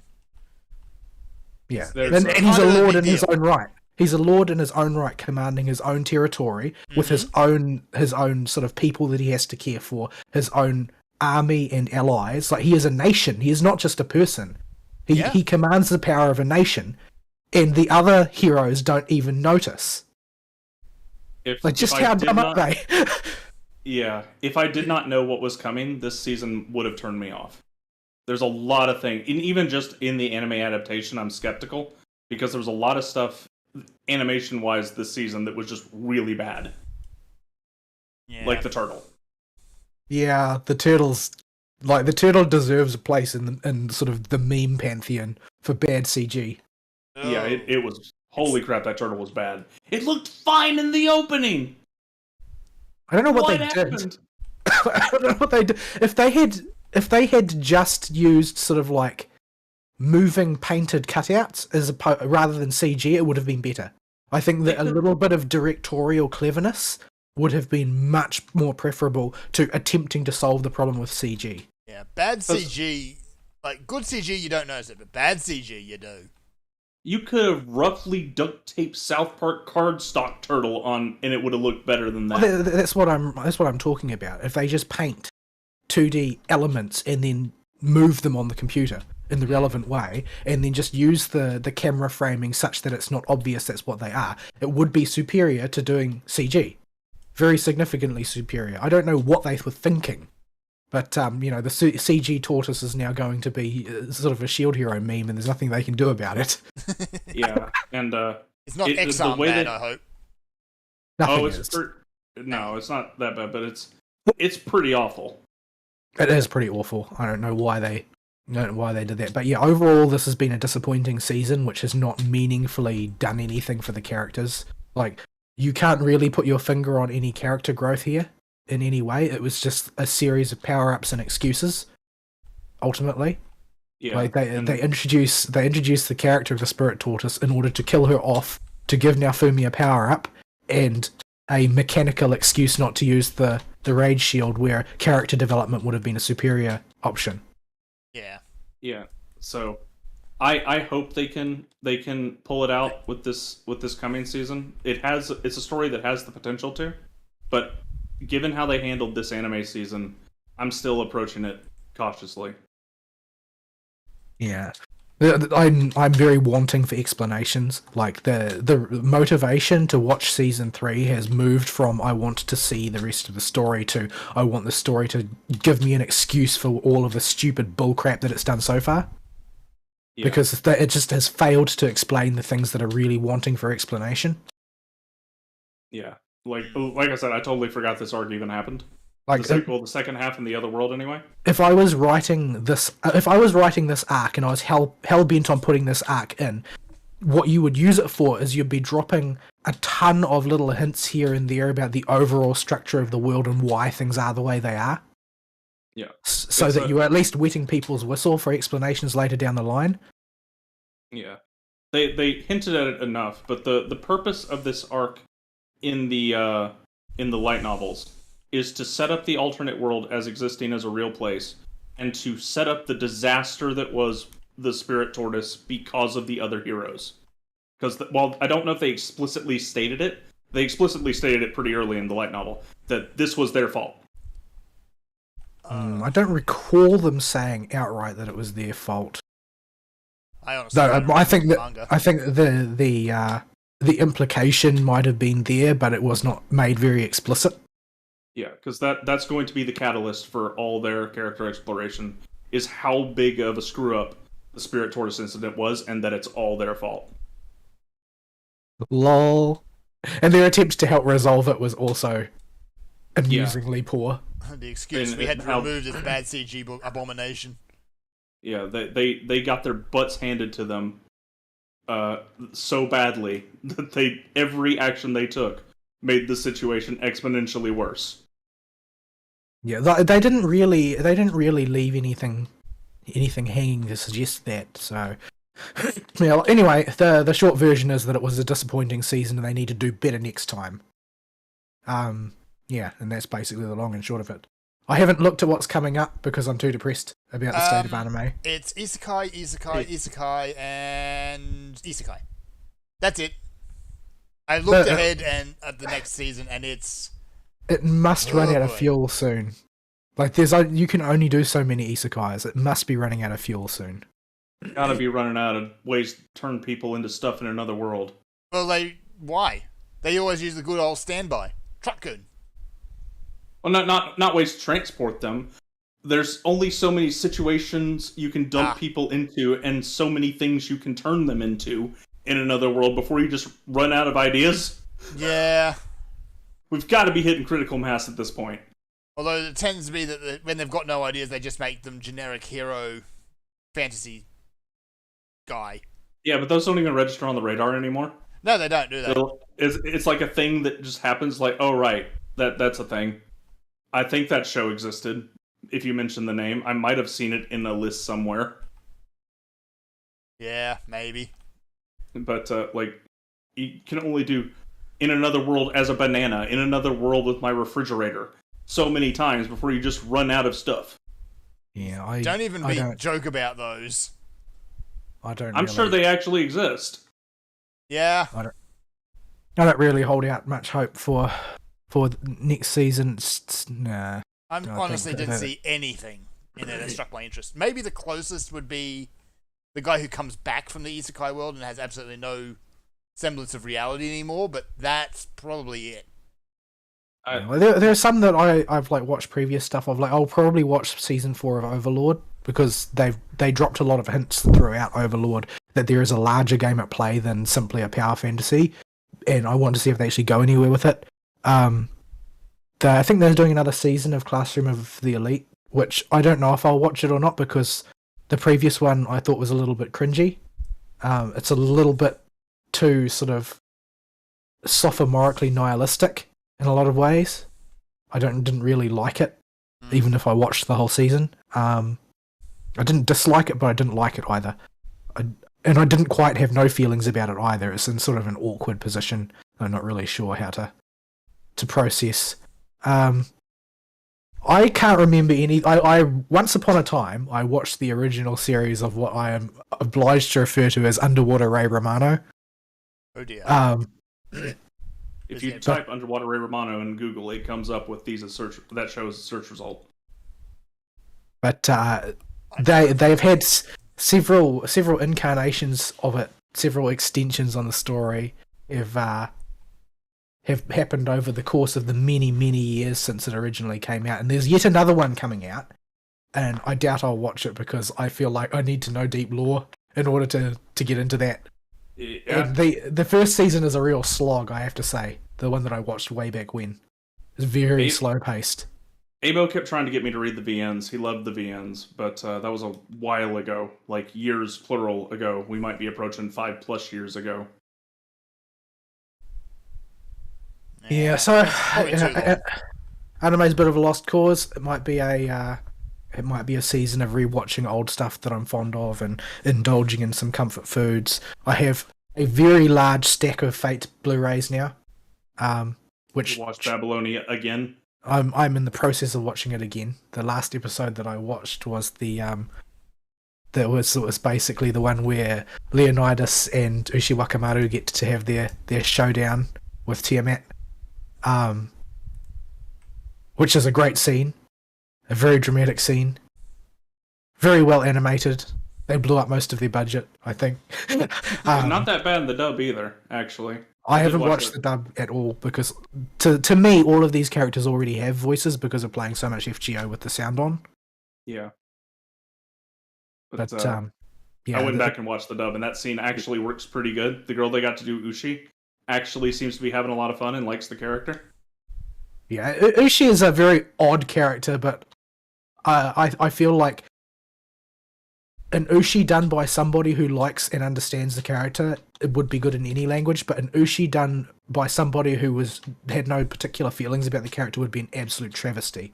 Because Ushi's such a loud character, like in terms of her her personality and the way that she acts is, you know, a bit off kilter. Even if she doesn't realize that it's off kilter. But I still don't really have that much interest in watching the dub because, like I said, to me these characters have voices already. Bushi and Merlin are the only good voices, and the Fujimaru, whoever they got to do his voice, is a total piece of drywall. Wet rag. But Yeah, he's awful. I hate well, his English voice. Was it Bryce Papenbrook? No, it was not Papenbrook. It was somebody who I couldn't pin the name of. Would it been better or worse if it was Papenbrook? Papenbrook at this point has been in so much crap. Anytime I don't hear him is a blessing in some way. Like I just want to play Vidya and turn old Animu that I watched the sub of on the other monitor dub so I can actually understand what's going on. That's all I want. And I don't want to hear the protagonist as Papenbrook. One generic unit anime protagonist. He has had one singular good role, and it was when he wasn't allowed to do his Papenbrook voice because they forced him to use a different voice because he also had to use his Papenbrook voice for another character in the same game. Yeah. So the guy is called Griffin Burns, and it doesn't really look like he's done much of note at all. Yeah, most of the stuff that he's in is relatively small time. Like, he's been in quite a few things, but none of them are particularly significant. Yeah, he's a total piece of cardboard. Yeah, he's got a large portfolio, but always things that are, you know, not that important, I guess. I guess he was in JoJo as Doppio. I think at this point, literally everyone's been in JoJo. Yeah, by now that should probably be the case. I'm looking for any, like, even the stories that I'm quite familiar with, the characters that he plays, the ones I don't remember. Huh. all I don't know who this is. I think he was like the main character. He plays the main character in a lot of games where the main character is supposed to be made of cardboard, is the impression that I get. Yeah, wow, I don't think any of this is particularly significant. All of this stuff is... Yeah, it seems like he's always playing a character who's just not that important, generally speaking. Yeah. Either if he's playing a lead, it's because the lead is supposed to have no personality, and if he's not playing the lead, he's playing a character who's not going to be front and center. Yeah, he's really bad. Ushi's voice actress is also low profile. Aside from Crispin Freeman, I don't really recognize that many people on this list. What isn't Crispin Freeman in? He's actually not in that much, but he's gotten tied to feels like he is. Well, that's because I talk about him so much because I like him so much as a voice actor. But yeah, maybe you've given me a false impression that he's always around. he's my favorite English dub voice actor in terms of performance. But in the Fate series, he's tied to it because he's Kyrie, and he's also King Kassan. So somebody who has like voice lines in 3 episodes. Yeah, he doesn't get a whole lot of speaking lines in Babylonia, but the ones he does get are really good. All right. We are way overdue for a break. Yep. I need water badly. All right, here's some music, folks. We'll be right back.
And we're back, and I have abandoned Fern near the end of that last segment because the level difference was just too much, and I think it's within 6 levels.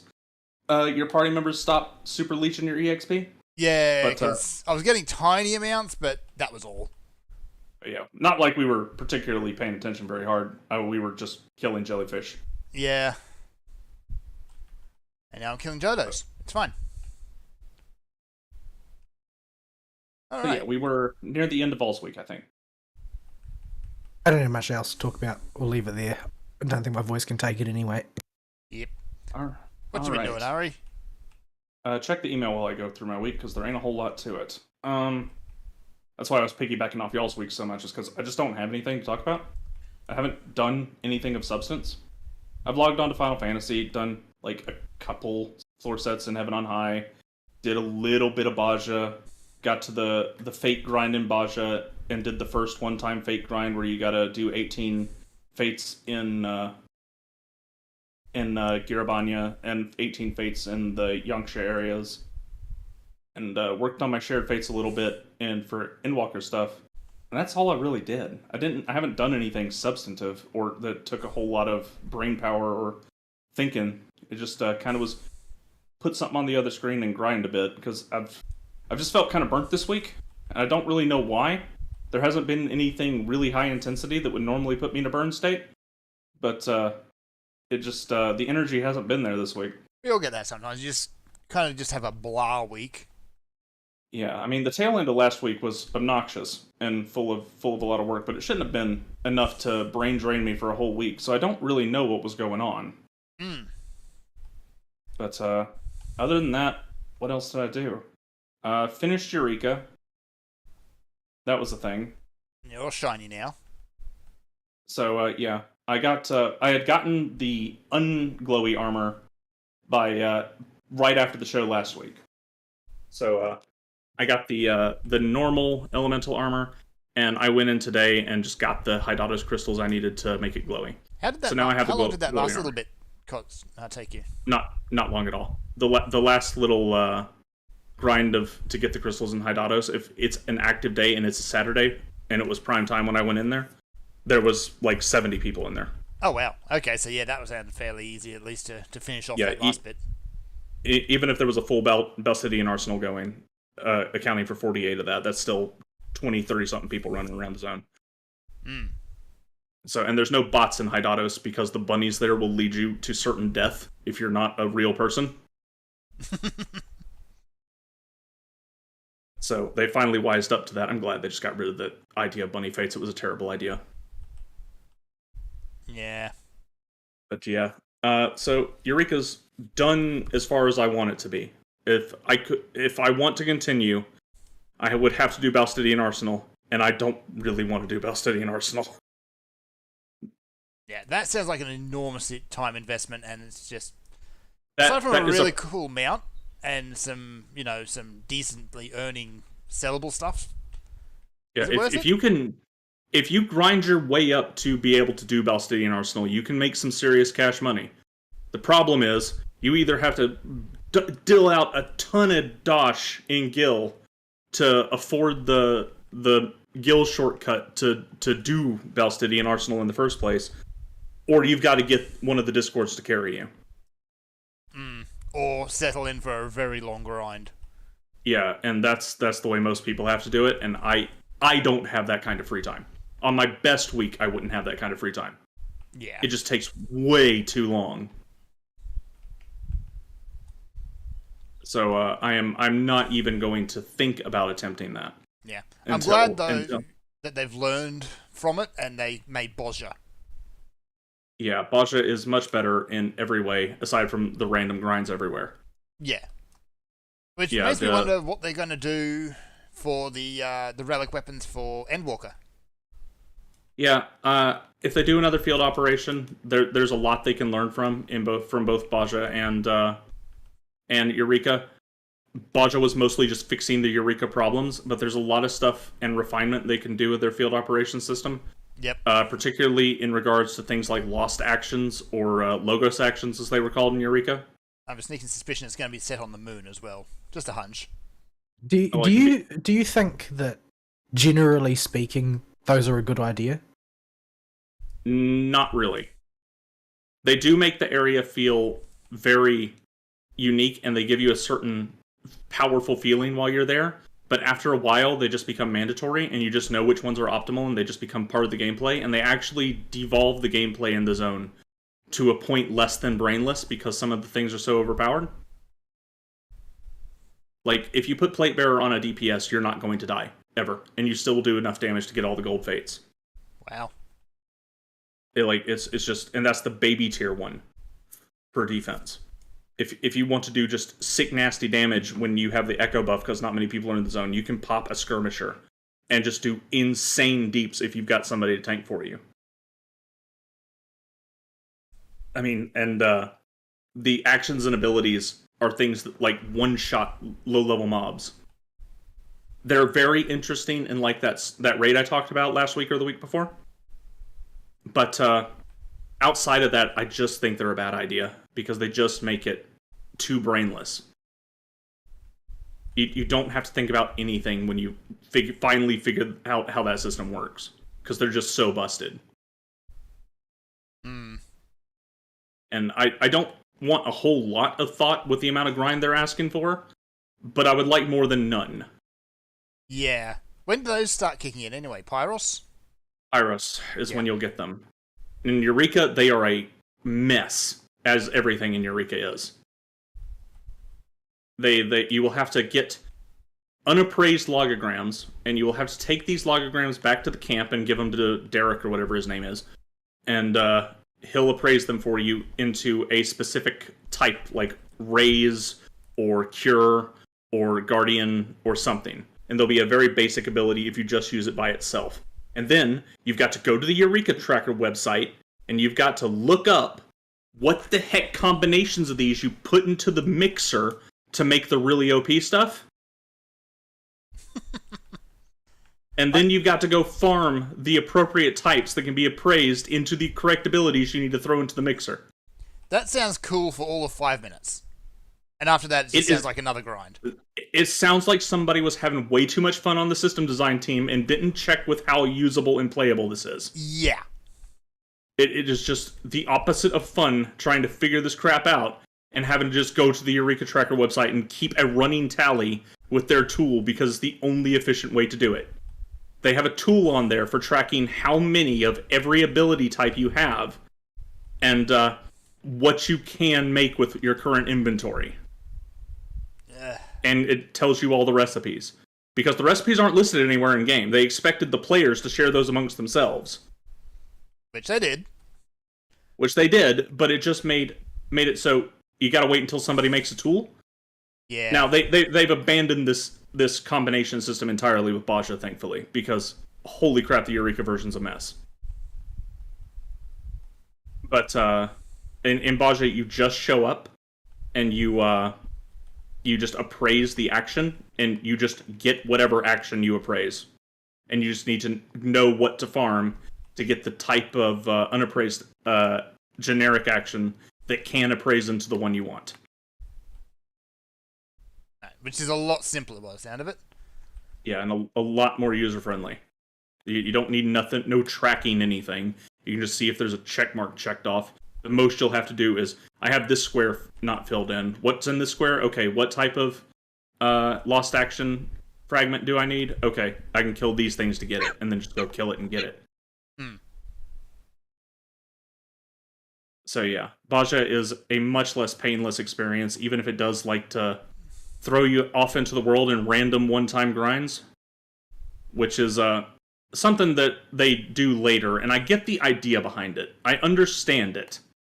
They will send you out and say you can go do fates or something in this one area, in this one very specific area of the world, or you can do, say, 25-man or 24-man alliance raids for Heavensward or Stormblood, and you need to do a certain number of these to collect a certain number of this type of memory to proceed with the weapon quest. And this is a one-time grind. You only got to do it once for all the weapons, and then you don't have to do it for any subsequent ones.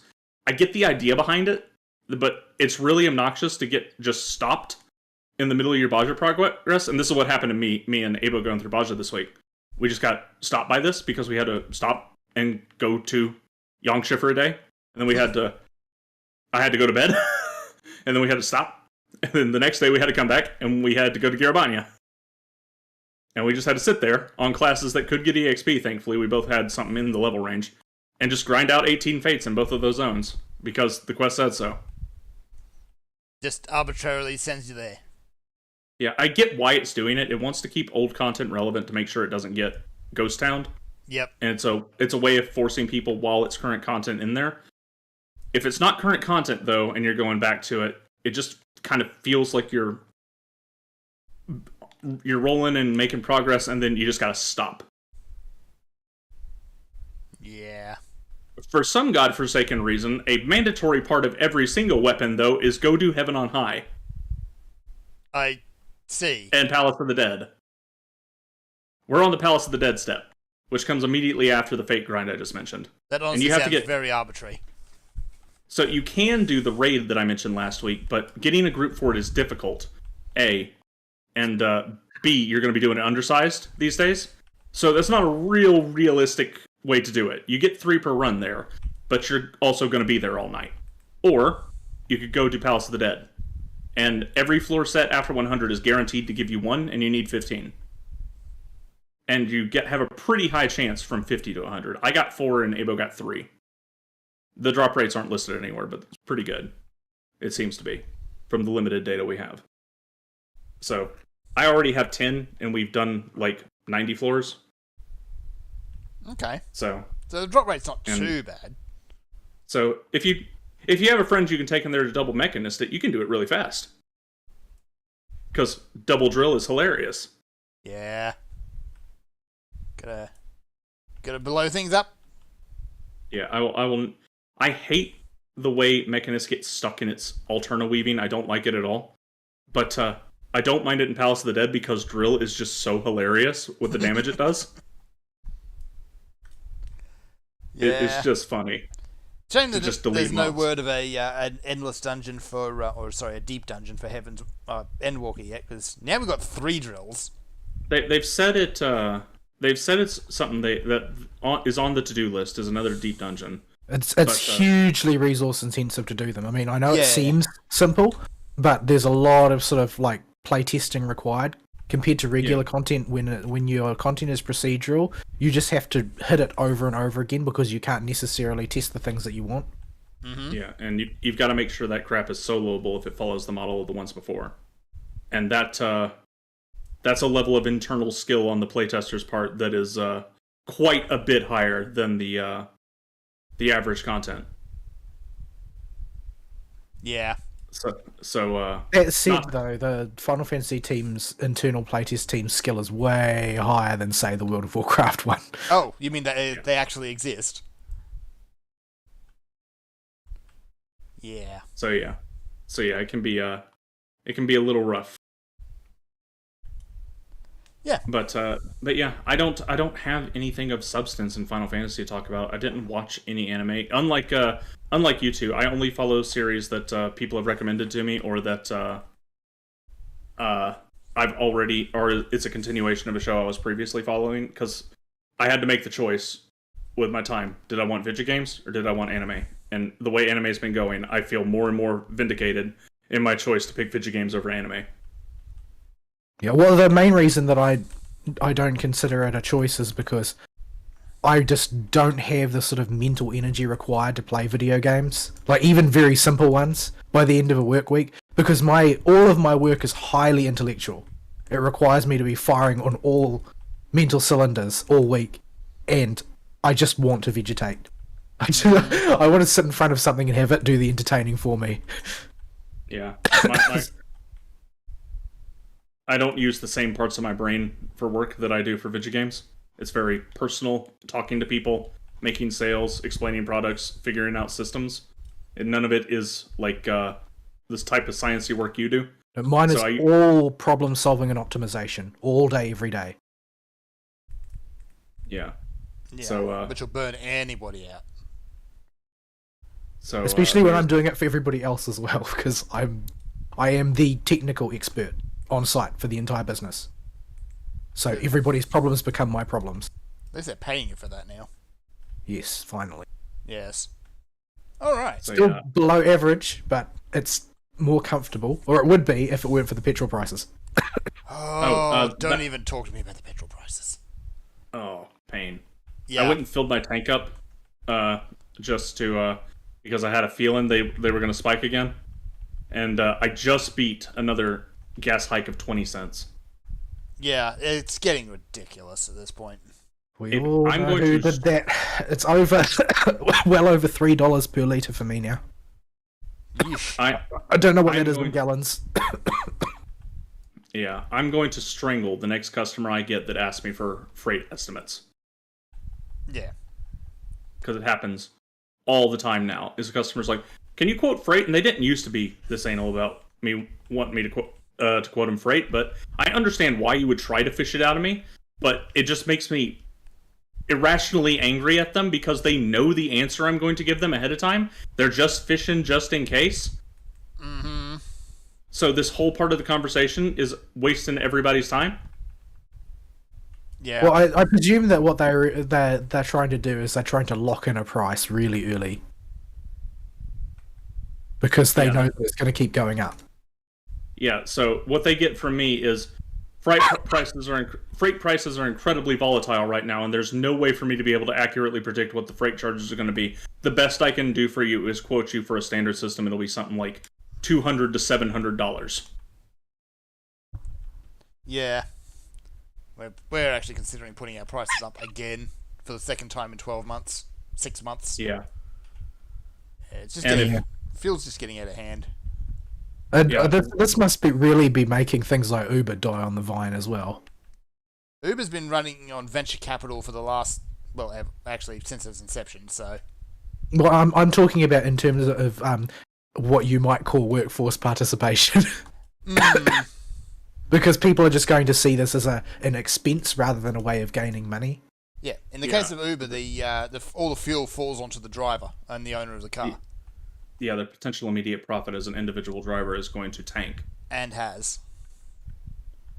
And yeah, it's just it's not good for anybody when freight costs go up. Our pump supplier and our basin supplier, both of them, have just tacked a surcharge that keeps creeping up steadily. Mm-hmm.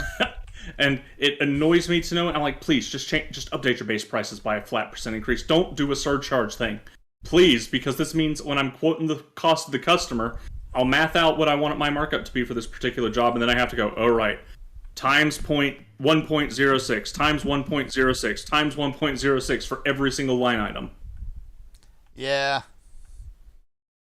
I think a few companies are still very optimistic and they're putting a surcharge on as a temporary measure. Well, temporary until the current government gets voted out. Yes. Because it's all of the collective financial mismanagement of all of the governments of the West that's brought this on.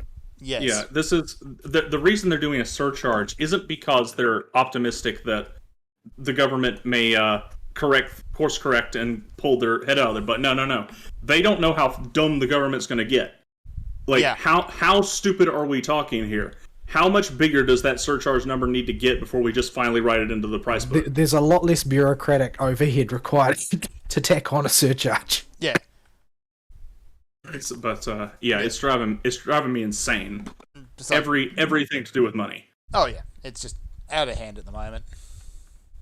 Anywho, So, yeah. shall we look at some news that is hopefully gaming related? Was there anything in the email box? Nope. Okay. So there isn't a whole lot because the company is kind of spurged all over the place with the over the corpse of E3. That's gross. Yes, I was trying to be disgusting.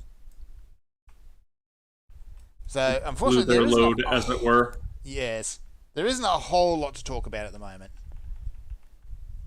We are starting to get a few games come out. I don't think anyone really honestly cares about Funcom bastardizing Conan Exiles at this point. No. Yeah, I don't know what they're up to right now. I've heard that the original version of Secret World has gone back up on some stores. Has it now? Yeah, but why? I don't know what they've got in mind there. Are they going to maybe try to revive it, or they just want to have the legacy option there for people be actually visible? I'm really not sure. Yeah. Because, Secret World Legends fell flat on its face. Yeah, and it is regarded as a commercial failure, even internally. Like, it's just not making any money because it's so, transparently abusive. Yeah, and they took a lot of what made Secret World work and stripped it out. Like, you do investigation quests now, and it basically just tells you the answers. An investigation quest were kind of the thing you played Secret World for. Yeah, that was the thing that they had that was very different to what all their competitors were offering. Yeah. And okay, they were only good the first time you played through them, provided you don't spoil yourself on the wiki, but... You say that, but I enjoyed them every time because I forgot how to do them. That's fair. If you forget how to do them, then that's perfectly fine. Like, I remember struggling with the same things each time. I never could get the hieroglyph one figured out. I always had to look up anything involving music because I just don't have any background in music at all. So anytime it required me to read sheet music, I'm like, nope, I have to wiki this. I got no idea. Back when we played, music was much fresher in my head. Nowadays, I would probably have to check. Yeah, I've never been able to get my head around sheet music either. I played the clarinet in middle school and a little bit in high school. They upgraded me to bass. Well, they side graded me to bass clarinet, which is a weird instrument. You honk. It was Yeah. The bass clarinets are weird. Yeah, it's basically a hunting horn. Honk and bonk. I'll find a picture of this thing. These things are ridiculous. Yeah, they are really, really silly. I'd be interested actually if they're putting Secret World Classic up again. They continue support and development on that. I might be able to be convinced to play some more because I really liked it. I wouldn't mind dipping my toes in. I wouldn't be opposed to that. I was very. I actually had what I could call a feeling almost of like hurt and betrayal when I played Secret World Legends. Yes. It's hard to quantify exactly, but that's about as close as I think you're going to get. It's just, everything was just off and wrong. Even though it was, for the most part anyway, the same content. It was just dead. It's, hard to quantify it exactly. Yeah. But they're such a talented team that did such good work. I mean, it's sure there were things about it that were a bit jank, but generally speaking, it was all very good, and I really liked a lot of the DLC content. Like, I will always have a soft spot for the real expansions, but the expansions that they did in the form of DLC, I felt all of them were really solid presentations, and I was really sort of confused as to why that model was deemed to have been a failure. I don't know if maybe the uptake of it was really bad, or I don't know. The world needs more dapper mummies. Yeah. But I feel like the whole gaming industry as a whole now, there's a sort of a sense of everybody is on edge waiting to see which way the dominoes will fall on, like, the likes of Diablo Immortal, the likes of the EA football gacha thing, the one. Yeah. For instance, Halo, the new Halo, and it's having locked horns with old Halo, the Master Chief Collection, and then their attempt to go back and try and re-monetize Master Chief Collection because they realized that 50% of the Halo player base still plays Master Chief Collection and not Halo Infinite. Yeah. Yep. Okay, all they want is to play Halo 2 and 3. Apparently you can go to the original Secret World website and still download Secret World Classic. Yeah, you can still play it, it's just interesting that it got relisted as a product on certain stores. Like I think it got relisted on Amazon and on some other places as well. Yeah, I don't think it's I don't know if that- listed on Steam. I mean, that might be like an accidental miscommunication on the part of Funcom or something, but it did sort of. Every time it's sort of like with Terra, every time I see it's mentioned, I sort of remember how things once were. Because I had a similar feeling from Terra, a similar feeling of betrayal when they changed things. And I can made up everything that worse. feeling of betrayal actually, because I played Elion. Well, I played the beta of Elion. Elion was purported to be the successor to Terra in a lot of ways, and it was bad. It was really bad. Terra was like the thing about Terra was it was that first MMO to really nail something functional with action combat in a still a typical MMO style video game. Yep. And so when they decided to shit the bed, it it really hurt. It's a shame they went all in on their degeneracy too. Well, the thing with action combat is that action combat only works when you are playing a game that has action combat challenge. Like, if everything in Devil May Cry died in one hit, would anybody care about that game franchise? Nope. The doubly so for that franchise because half the point is looking cool doing stuff, and things need to have health for you to have time. To look I cool feel while like killing it. looking cool doing stuff is a necessary part of every action combat game. Like, it's just a matter of how cool and how over the top are you planning to go with that.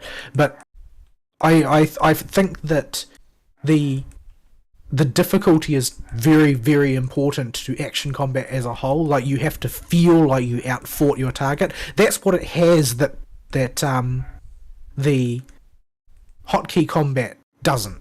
Hotkey combat is about the systematization of combat. Can you work the crank on the system better than the next guy is the approach.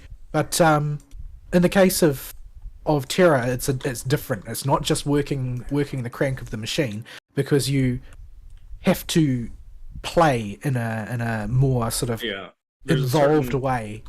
There's a certain level of tangible performance in what you do in an action game. You're not just pushing the button, it's what you put in as the player determines how good that button is. Yeah. The button doesn't do everything for you. Yeah, it's not just push the button, it's push the button at the right time, in the right situation, from the right position. Well, I mean, it's all pushing buttons at the end of the day, but there's just a game feel that makes it feel more tangible and kinetic and almost intuitive when you're doing action games, and just like you're more in direct control of the character and the actions you're taking. The point that I was trying to get to is that as you nerf action combat, it converges on the same position as hotkey combat. Yeah, because without the ability to overcome anything, those distinctions between a hotkey and an MMO and an action MMO become less important, because you can't feel it as much. When you overcome something difficult in an action game, you know you accomplished something, even if you can't quantify it. And we're having trouble finding the words for it a little bit, I think. But there's a certain type of feeling from overcoming something in an action game you just don't get from a hotkey MMO. Mm-hmm.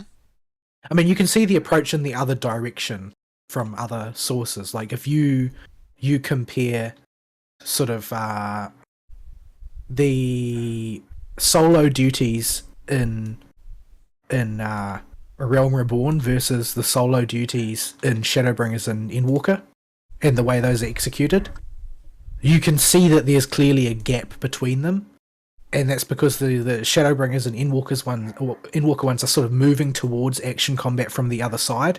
You're very involved in your positioning and the way you interact with the fights in a way that you really weren't in A Realm Reborn.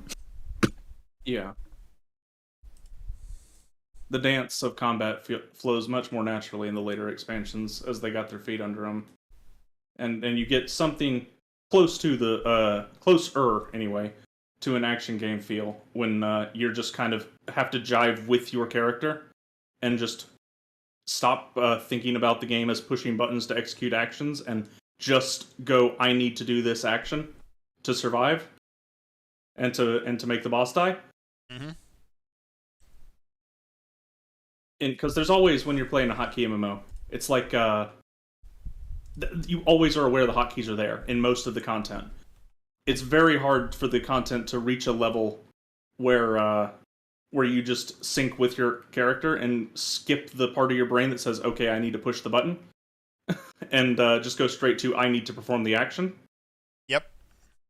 Whereas in an action game, they're built from the ground up, at least hopefully, to skip that part and go straight to, I need to perform the cool thing right away with your brain. But as the combat gets too easy, you don't have to think about that anymore. And if you don't have to think about it, then you're not going to think about it, because that's the way gamer brain works. Yeah, honestly, like, you've got Black Desert Online actually kind of bridges the gap between the two. It is a push-button MMO, but they do such a very good job of hiding it. It doesn't matter anymore. It really has issues of its own. Yeah, that does. The thing about Terra was it was the first one to really do it. Yeah, well nobody enough, had seen it really done in a way that felt genuine before that. Yeah. Yeah. The big thing about Terra was how early it got a formula that worked. Mm-hmm. And that's why it was so sad to see it go. It's like, oh, well, the guys that managed to figure it out first are now dead. Yeah, like when BAMs stopped being a big deal, it's like, oh, it's just another thing you fight, instead of like being this big thing you've really got to pay attention to. Yeah, like even if it was still the first MMO figuring out things and it had just come out, but it came out at the difficulty the stuff got nerfed to, we wouldn't have memories of like getting stuck out killing those stupid flying dragon things that carpet bombed us for hours. Mm-hmm. Because that was not a thing of we just need better gear. This was we have to get good, and we still didn't finish. Yeah. I remember spending hours running around killing puppets as Discount Freddie Mercury. I wouldn't have those memories otherwise. So, yeah. The problem is there's been a few other Korean MMOs that have come out. Alien being the successor, but there's also been Bless and a few other things like that. Bless has been... Bless... Yeah, nobody played Bless. Rightly so. Even when they relaunched it, nobody still played it. They played it for about a week, and that was it.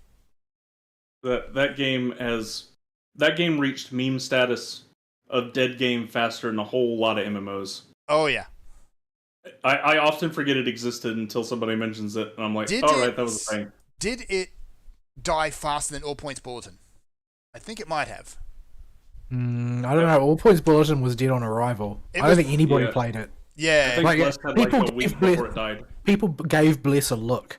People had no faith in All Points Bulletin from day one. Yeah, it was just dead on arrival, that game.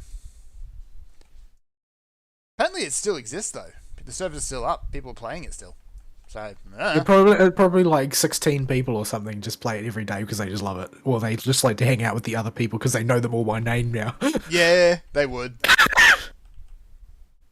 But yeah, there's a few MMOs around actually that have still got servers up, but there's 0 players.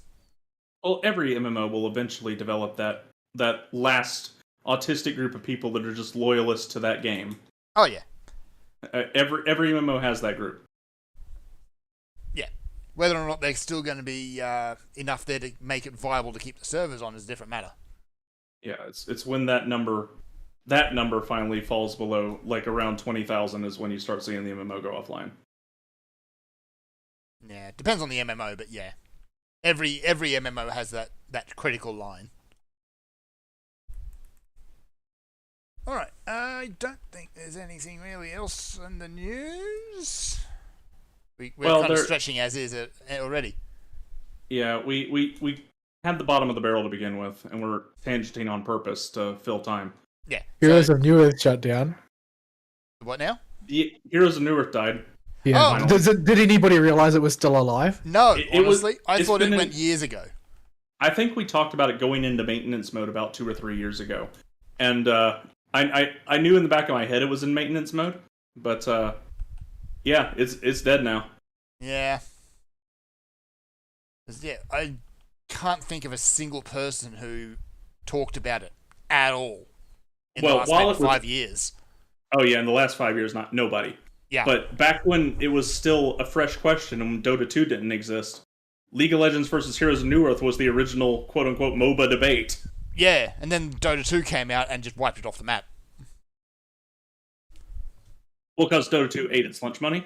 Oh yeah. Heroes of Newerth was it's more authentic to Dota than League of Legends is, and then Dota's like, oh, by the way, I'm officially endorsed by Steam now, and I have an official product. Yeah. What is more closer to Dota than Dota? Yeah, so that was just the nail in the coffin for Heroes of Newerth right there. Yeah. They should have seen that one coming, to be honest. Like it was too much of a live proposition that somebody would do that. I presume that they thought that they would be able to find their feet as an IP in their own right before it happened, but that seems like a bigger risk that they shouldn't have taken. It seemed to me like it was always on the cards that they would get burned like that. I wonder if they were assuming that Blizzard was going to sit on it.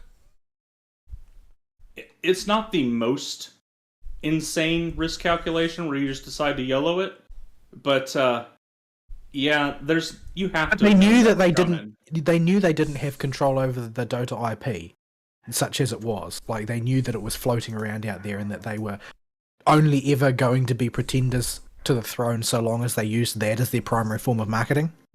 Yeah. So should ever someone have dusted off the Dota IP, then they were pretty much sunk at that point. All it would have taken to destroy their game was for Blizzard to release another product with a decent toolset. Yeah. Like the only thing that kept them going as well as it did was actually Blizzard's incompetence. Because the home of Dota was always in Warcraft. It was only because Blizzard clowned on that entire franchise that Dota had to find another home to begin with. Yeah. Yeah, that's okay. Blizzard was so salty about it, they sunk Warcraft 3 for literally everybody that currently owns the game. And so now we've got not StarCraft being made. Yeah, we have not StarCraft. It has demons this time. It has demons, but so it's honestly not StarCraft, guys. We swear, even though these are totally Terrans. I mean, nobody's gonna be worried about that. I mean, who is making RTSs these days? Not many people.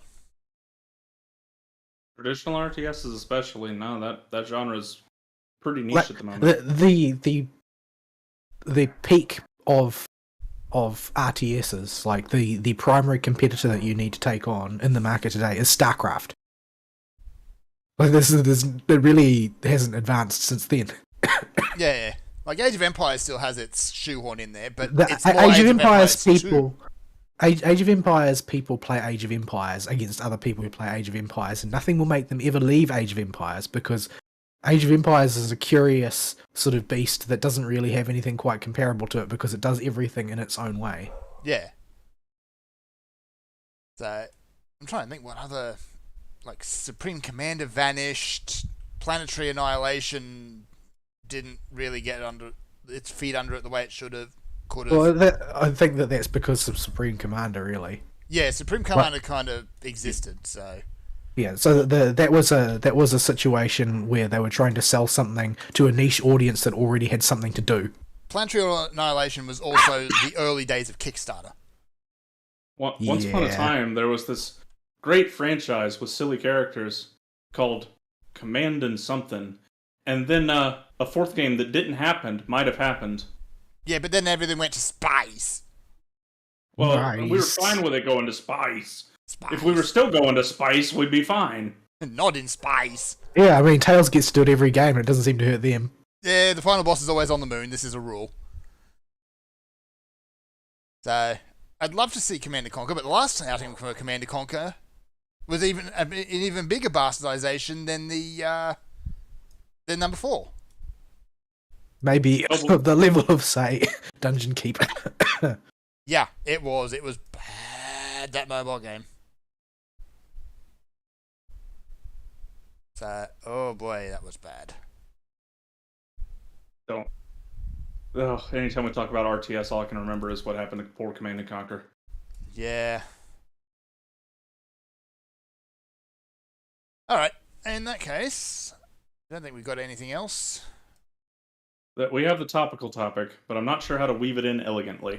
There is no way there is no way of talking about that won't result in Fern sort of beating his head against the nearest wall. Yeah, so let's not, shall we? Let's just say, PlayStation, shut the hell up. Yeah, stay out of politics. You're supposed to make video. Make Vidya. You've just released your new platform. Don't ruin it. Yeah, I don't understand why every single business seems to think that they've got some kind of platform from which they should be morally grandstanding at everybody else when they know nothing about the topic. Yeah. Incidentally, have either of you had a look at the new PlayStation platform yet? The what? The new PlayStation Plus. It launched this week. They need to give me some reason to give them my money. There are a lot of PS2 games that I love, and it would be a huge nuisance for me to try and get my PS2 working again to play them. However, they need to prove to me they're going to provide that content that I really want.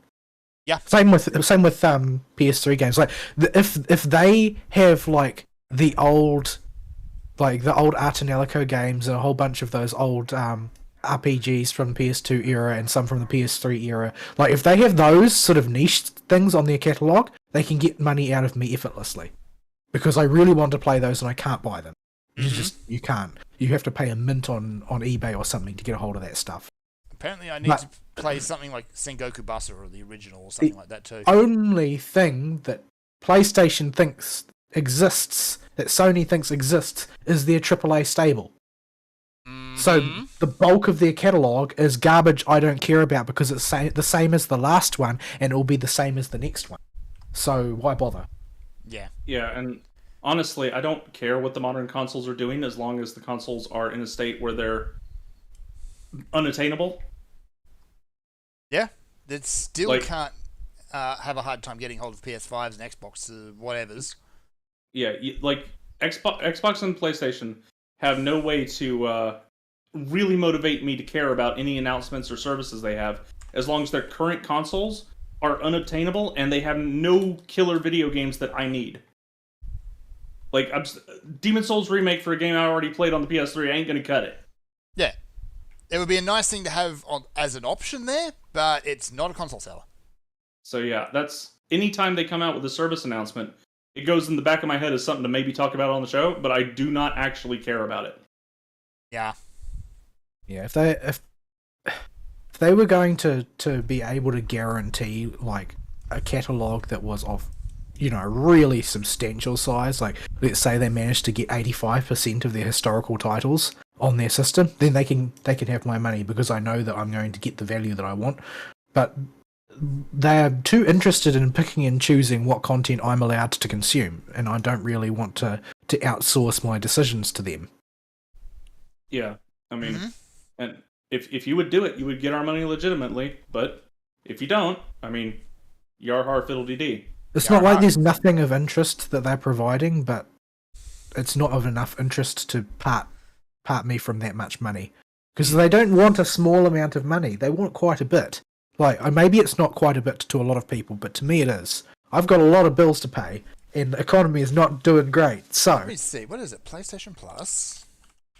Now, keep in mind, in Australia money anyway, Game Pass is still $11 a month. That's for base Game Pass. And that gets you most of the stuff on there. Let's see. PlayStation Plus... Fuel membership plans. Whoa, why?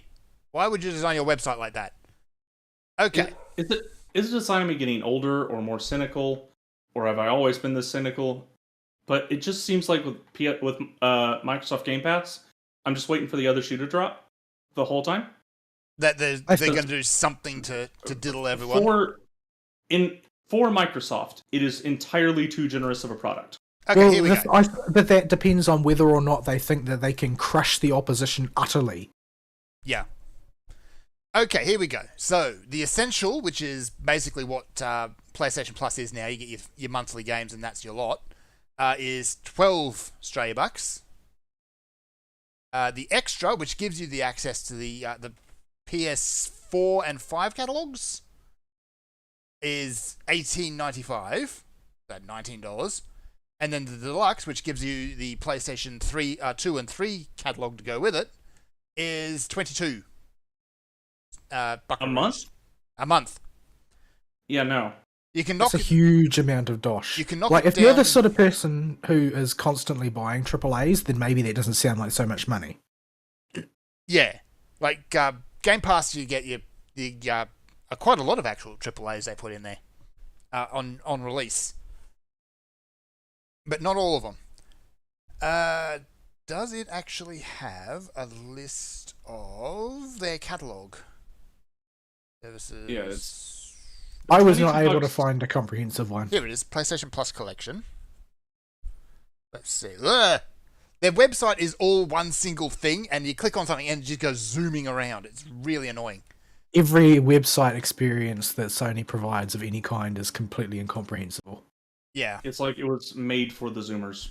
Okay, PlayStation Plus collection is Bloodborne, Days Gone, Detroit Become Human, God of War, Monster Hunter World, Infamous Second Son, Ratchet and Clank, the terrible remake, Last Guardian, Last of Us Remastered, Mortal Kombat 10, Until Dawn, Uncharted 4, Batman Arkham Knight, Battlefield 1, Resi 7, COD Blops 3,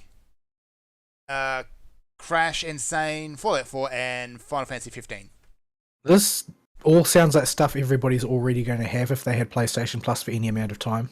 Yeah, a lot of these games they've given out for free at some point or another, or there's been the sort of games that a lot of people have just picked up. Like, Yeah, well, I know I mean, Detroit Become Human seems to go up annually.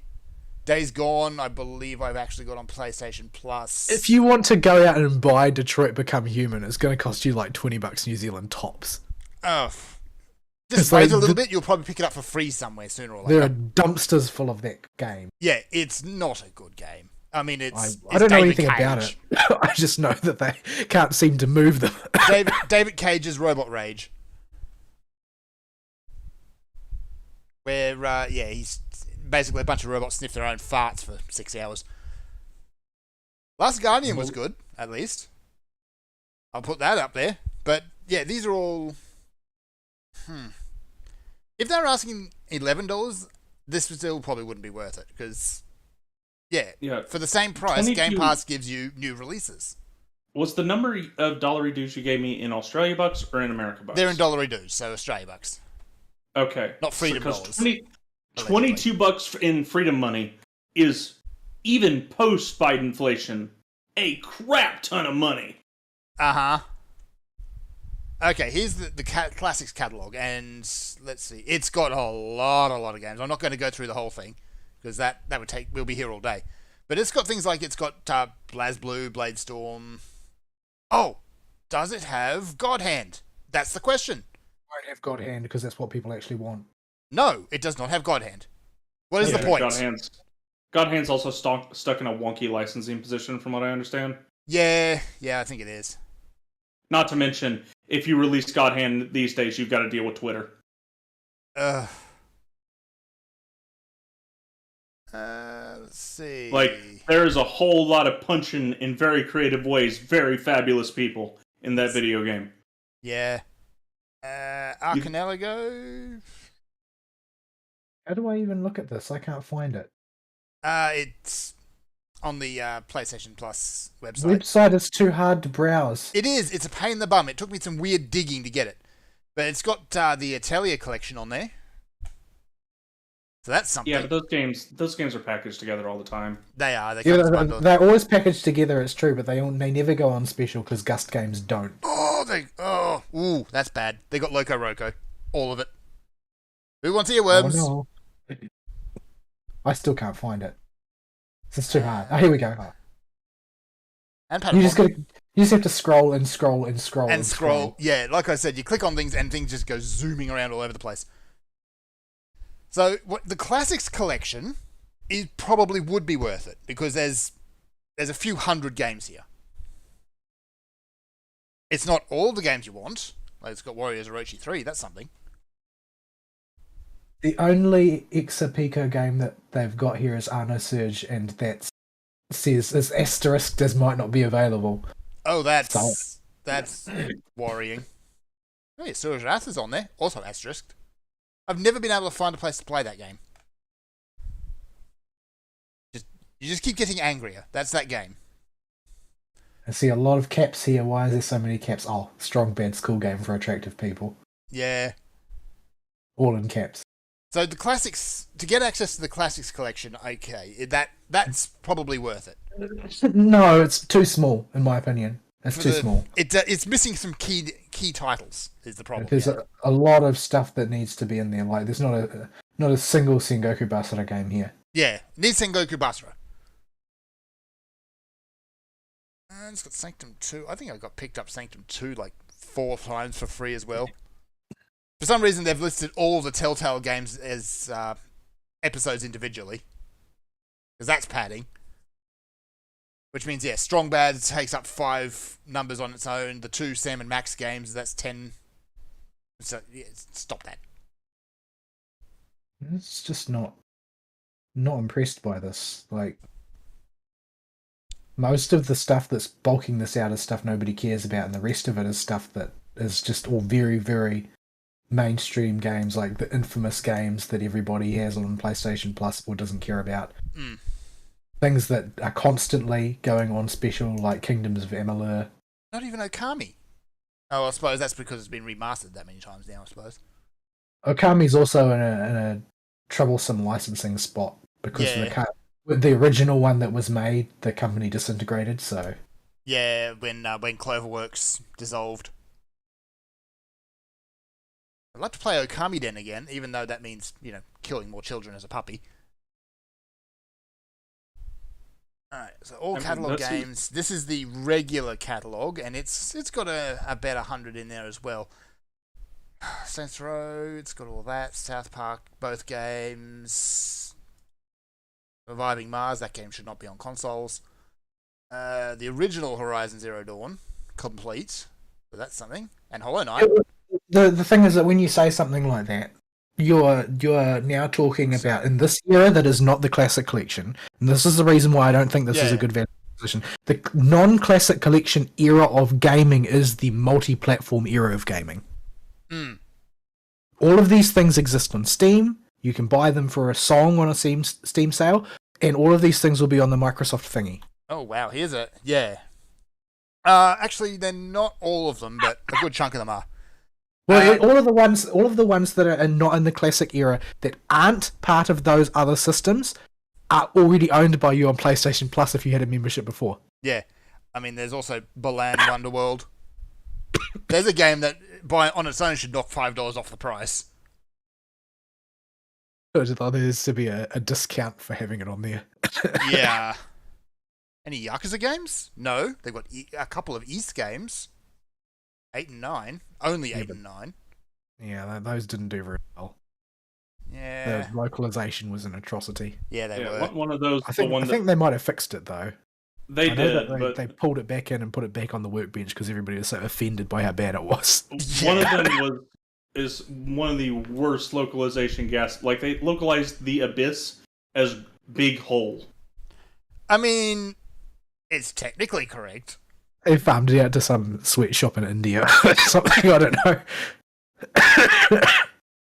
Yeah, so, I mean, if you can get enough games out of this that are new to you, it might be worth the asking price. But by and large, nah. Yeah, I can't see a value proposition here. To me, the only value is in the classic collection, and I think they know that. That's why you have to pay the most to get access to it. Yeah, and again, they're not doing new releases. Yeah, instead of giving you new releases, it's try before you buy new releases for the premium price. Yeah, they do have demos for new releases under this as well. Yeah, but is it really a demo if you got to pay for it? No. Actually, they've got game trials. Hang on a moment. Game trials. So they've got a demo system, but they've got Horizon Forbidden West, which is fairly new. Tiny Tina's Wonderland and Cyberpunk's been out for a while now. Ollie World, though, has been out for years. Uncharted Legacy of Thieves Collection, also years. Hot Wheels Unleashed, wasn't that the really bad one that even Brian Beth couldn't save? I don't know. Lego City Undercover has been out since the Wii U. Well, the thing is that these are just game trials that were already in existence and widely distributed, I think. Yeah, and they've just slapped them on there, and yeah, good luck to you. Who's going to trial Farming Simulator? Either you play Farming Simulator or you don't. Most people don't. Anyway, so that's enough of that. I'm not going to worry about PlayStation Plus. I'll just I'll up my my Game Pass whenever there's a new release or something on there that I want to play, but that's about it. Yeah, I'll stick with playing whatever the current batch of games I want to play is. Yeah. And we'll not deviate too far out from there until something catches my interest, because I tried picking up a few of these AAA types for a while. I picked up the original Horizon and it was awful. I picked up Dad of War and it was not worth the time. God of Boy. Yeah, like there just ain't a whole lot worth buying with these consoles right now. The original Horizon's a lot of fun as long as you don't pay any attention to the story. Oh, I never finished the story. Yeah, don't. I got 100% of that map complete, but I did the bare minimum of the story. Yeah, actually, how many Ass Creed games are on here? All of them. No, just Valhalla. Classics. That's the most monetized one. That is. And that's it, actually. Only Ass Creed Valhalla, not Ass Creed the good ones. It's or Ass Creed Let's Be a Pirate for All Day. It's just the only good Valhalla. one. Well, no, the Ass Creed 2 is also good. Yeah, I was thinking of the modern ones. Yeah, they're doing ones. They're doing the Ezio collection, and I just keep thinking of that as Ass Creed the good ones, plus Black Flag. Even the first game hasn't aged well, but the second games are still very, very good. The first game gets kudos for managing to get the second game made. Yeah, it got the idea across the line. After that, it went downhill. All right, let's get out of here, shall we? Start packing up. All right. Email topic of the week is there any news? No. Although next week we're going to be talking about Monster Hunter, so there's that. Yeah, if I get time to play it. I will might be out of town for next week's show. There's a job that's getting really wonky, and I don't know how it's going to play out at the end. So I may have to go out of town to deal with work stuff. We shall see that. I technically can take Monster Hunter with me, but I'll be driving most of the time because it's like almost in Florida. Yeah, you can't drive in Monster Hunter at the same time. So we will see. I may be gone Friday and Saturday, and that means I may miss next week's show. I've heard that in Florida, you don't need to stop if protesters try and obstruct your vehicle. You don't. Huh. Right. You can just keep on going. Right. And the law is technically on your side. I see. Don't get any ideas. It's wonderful. It does horrible things to your car. No, my car is already a junker. It can pay a little bit more in its paint job to get me where I'm going faster. You don't want to get soil all over your car. It's okay, you can wash it off. There's an exterior car wash like every 3 feet. They're all over the place in the US. Right. I've never used one. It looks too expensive for what you get. Yeah, you put $3 in and they go through it, squirt some water $3? on your car. It's more like 23 here. Yeah, where do you get $3? For the fast, cheap, nasty one. Mind you, a lot of car washes in Australia are also having dog washers attached to them now. Well, everybody in Australia has a dog in the back, so... Yeah, you got to clean your dog while you're at it. All right. Whatever works. All right, folks. We will see y'all next week. Sayonara. Bye-bye.